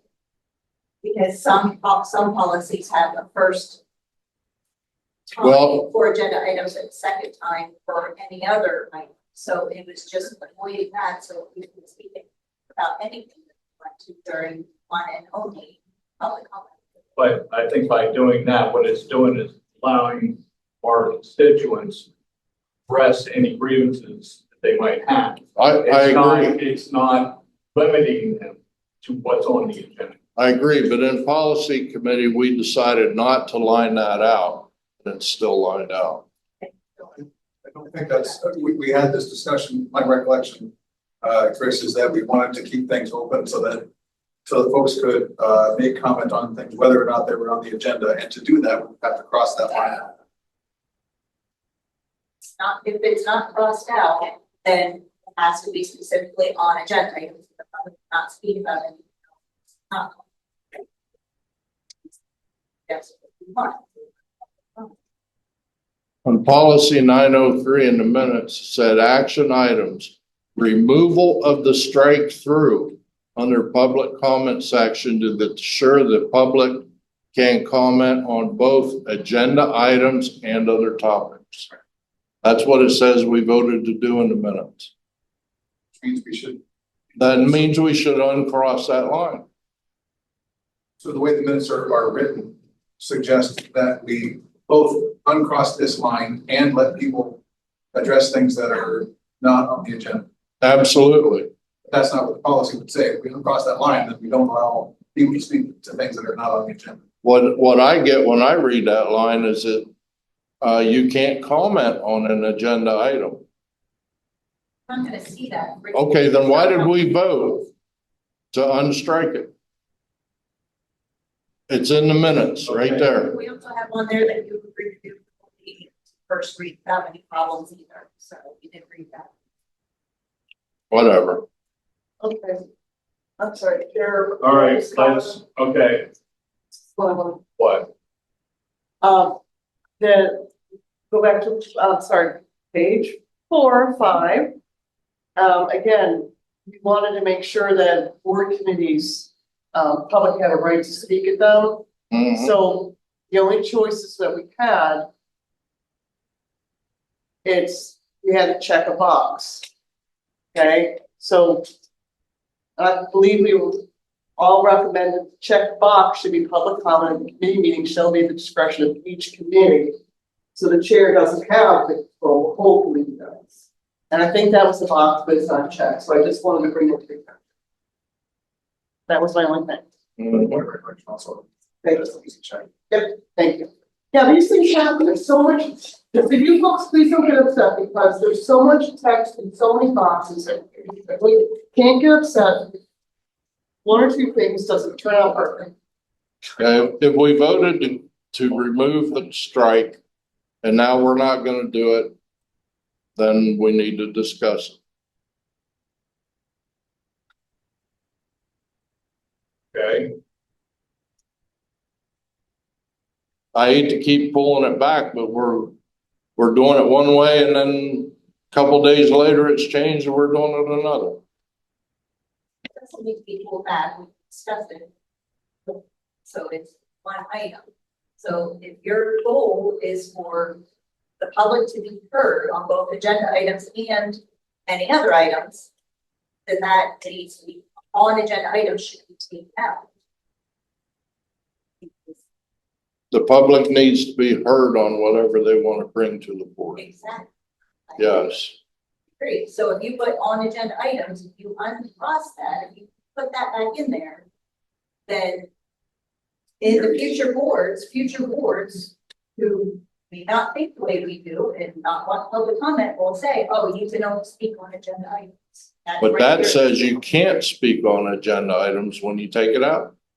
no, it Okay. doesn't. Then why did we vote? It allows that public comment be made at the beginning of each meeting. Then why did we remove it?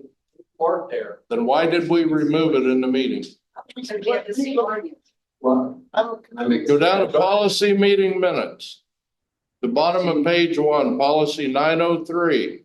It reads public comment in board meetings, action items, removal of the strike through under the public comment section to ensure the public can comment on both agenda items and other topics. Removal of the check marks in the All public right, comment Chris. session. Chris, here's the thing. Whenever it comes up for voting session, why don't we just have you make a recommendation to amend what you're saying here to sound it, make it sound That's fine. correct. And then we can all vote That's whether fine. we agree with that or not.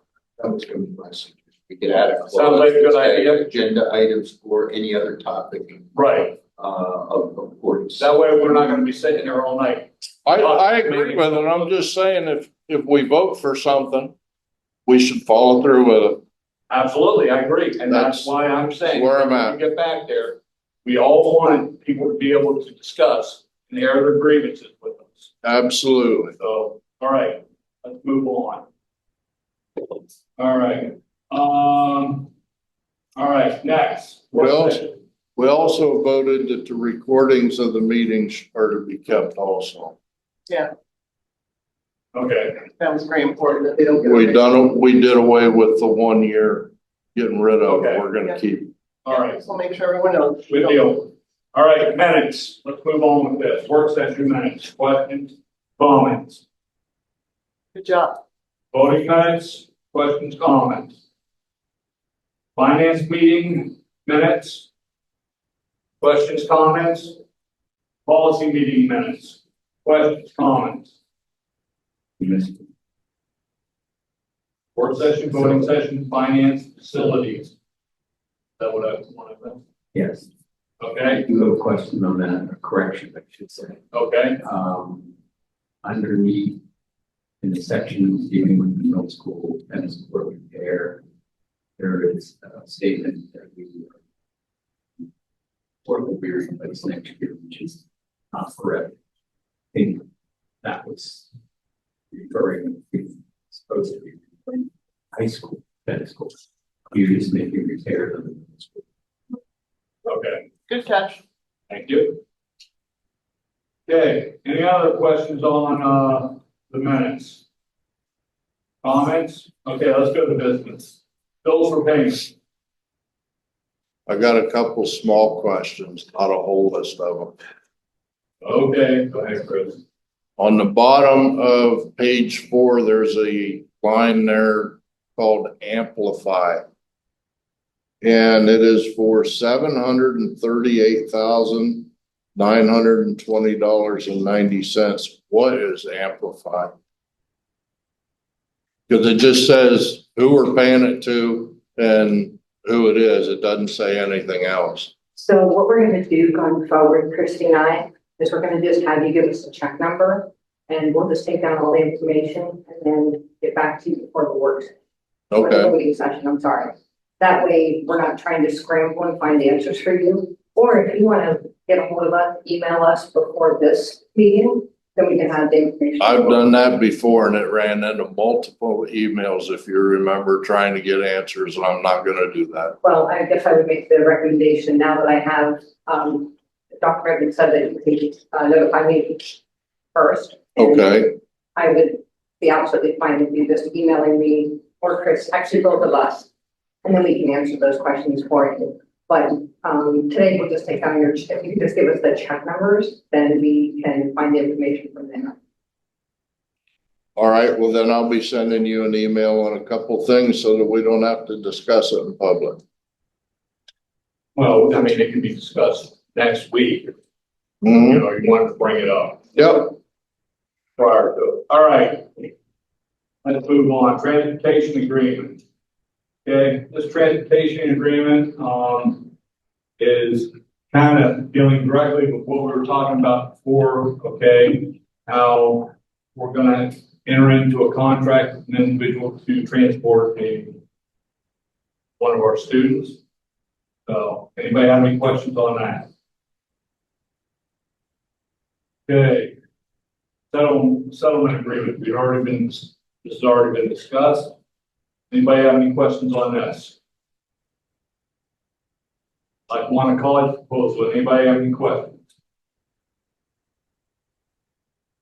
Letter to support to PDE for the creation of the cyber security CIP by River Valley School District. Anybody have any questions on that? Comments? Personnel, anybody have any questions there? I do. Okay, go ahead. There appears to be a secretarial job going from the tax office to HR. Is that, and I'm sorry, I didn't look at this I looked at this a couple days ago. Was that, my range? You know, when they transferred, they did up the transfer. There's an opening, yes, we had an opening in the personnel office, and the person that was working in the tax office applied for and was able to transfer over there because that was what she wanted to do. No, good, I'm glad it worked out for me. See, now, in the tax office, that person was always answering phones. So now the people that are actually doing the taxes are having to answer the phone because there's no one there to, because I guess that person did the window, they answered the phones, but now, so. Okay. That's something that no matter where you go in any kind of business, if someone moves up. There's always gonna be a opening there that people will have to fill in until someone else takes that spot. So, Okay, I so mean, that's, that position is gonna be refilled, correct? Well, I think we need to work through this, the question that came up in TCC before.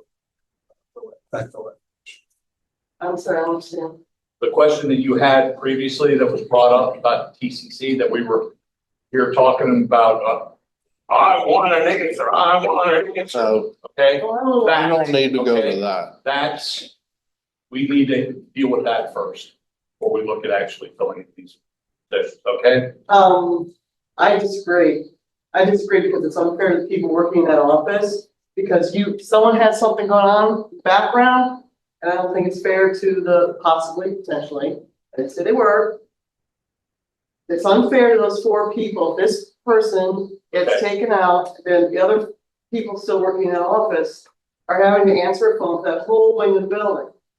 I don't think it's fair, and I just want to ensure those staff members are being taken care of, and they're just like there's some other plan going on, but right now there's a position open in that office. I just want to hear whether or not it's going to be filled. Things need to be looked at by the administration and with finance committee.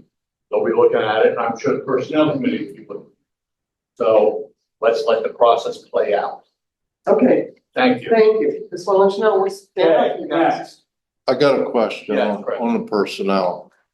On a lot of the positions that are being filled, we're voting on them after they've already been filled and started. Can we, in the future, look at these positions before the start of the school year and before they're already hired, before we Well, make there again, decisions? That falls back to whenever we gave the administration the ability to go ahead and hire people. Right, Because that way we're not, falling behind the curve or anything. and like that. I understand So that. That's where all of this would come into hand. Now, whenever we take a look here, we can see, okay, this individual was hired for this individual was hired for that, Mm-hmm, okay? The administration has already decided that these are the best qualified individuals for this position. So that being said, we have to go on their expertise, mm-hmm. okay, that they hired the best person for the job. I understand that and I agree with that. I'm just wondering if we can do it a little sooner so that we're not voting after the fact. That's all. One, How you mean soon? yeah, I'm kind of curious about that. It's really difficult because when we give as Roger said, we give them the authority to go ahead and do that. Okay, Hire these people. I mean, some of these positions aren't filled until very, a week or 2 before school starts. In fact, I would guess probably quite a number of them are. So, I mean, unless we have special meetings and all the time beforehand, I don't know how you're going to do that. okay, I'm just asking.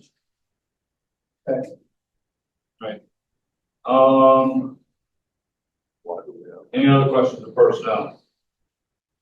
Okay, proposal for the biotech sciences. Anybody have any question for that? I think it's needed. I agree. It's wonderful. I think we got a heck of a guy that's working. Yeah, we do. All right, so, questions on middle school wrestling at Bucktail? No, it's great. No, okay. Next, athletic student activities personnel. Questions? I got a question on that. Which one? It's on M. It said about athletics, additional club advisors to get paid. How many are we paying for? How much are we paying? And it said 25 and over outside club hours. I'd just like to get explained what that is, what it's about. Tell me which of the things you're on. It's not the enrichment, it's the other, or I'm sorry, hold on, let me back up here. My computer is really slow here. Talking about club advisors fall approval. No. Just forget about it, cause my computer's not keeping up. Okay, Oh, right there it is. what? One. It's under student activity 2024-9/12 personal agenda. It's the second one down. I think the first and second one are actually the same. It just reads that please approve additional club advisors for the 24-25 school year. The advisors who comply with the 25 and over outside school club hours will be paid in June after completing and submitting the hours approval. Sure, so, we have we require that for club advisors to get paid, they have to do at least 25 hours. If they go over 25 hours, then they can submit all the paperwork, so they do over 25 hours, but we pay them at the end of the school year. Okay, that's all I wanted to know. Anything else? Okay, MOU with CTC secretary. Going from A to B. Any questions on that? What's the difference between them? An A and a B? In what, Secretary B has, more responsibilities, typically does more complex work Okay, than has a different compensation rate for that. right, understandable. I was just curious because I didn't know what the difference was. Right, and then, MOU. To add a virtual academy principal, K-12 / athletics director, to Act 93 as presented in the eighth. Anybody have any questions with that? Great. Okay. Okay. Yes. I wasn't sure where to mention this. We're done with the agenda. Right. Okay, I wasn't sure where to mention this because, Dang, I thought you were actually gonna try and move no, to, you know. I do Okay, this, all I right. do this to make you smile, okay? See, gotcha. We used to have, the agenda from the financials where they have category 00, category 100, 200, 300, 400. Right. It's complete things. So this year's and last year's figures, I haven't seen it in a while. So I just was hoping we can put that back in the agenda. I don't recall seeing this year's and last year. Right, when they have a column. Typically, if you needed that, you go back in and you pull that from. No, we used to always have it in the agenda where they would literally do the printout of percentages. As of this month, this percentage of this particular category has been spent. And then the column next to it was last year. So you can always look at where we are this year, where we were last year, and show you what percentage of that category was already spent. For some reason, that's not. Yeah, go ahead. For the September board meeting, we never upload the financial report. I'm not That's okay. sure, it's just that's been the way that it's been done, but that's the reason why you don't see it this month, but you will see it next month. Okay, thanks so much. You're welcome. No big. Motion to adjourn. Okay, hold on. Well, normally I'm the one that's like pushing for this. You can't do it now. What I would like to say before we leave here, okay? There's been a lot of questions that could have been answered, okay, prior to us coming here to the board. What I would like to see, hopefully for the next work session, is whenever individuals have questions, please direct those questions to the individuals. And if they don't get a response, that's something that we need to discuss, okay? That way, we won't be here trying to figure out exactly what's going on at the time. And then whenever you do find out that information, please send it out to the rest of the board so everybody else knows what's going on. All right? No, I appreciate Now, that. okay? I do, but there's sometimes I love it when people actually discuss at the table. I actually. Well, I agree too, and that's something that can be brought up, okay? I'm not saying that it can't be brought up, it's just I would like to see us try to do that, so that way we're There's a not good balance. There'll be a questioning, you know, good so, balance. all right? Now, Chris, Yes, you made the quote. I made the motion to adjourn. Okay, second? Sure.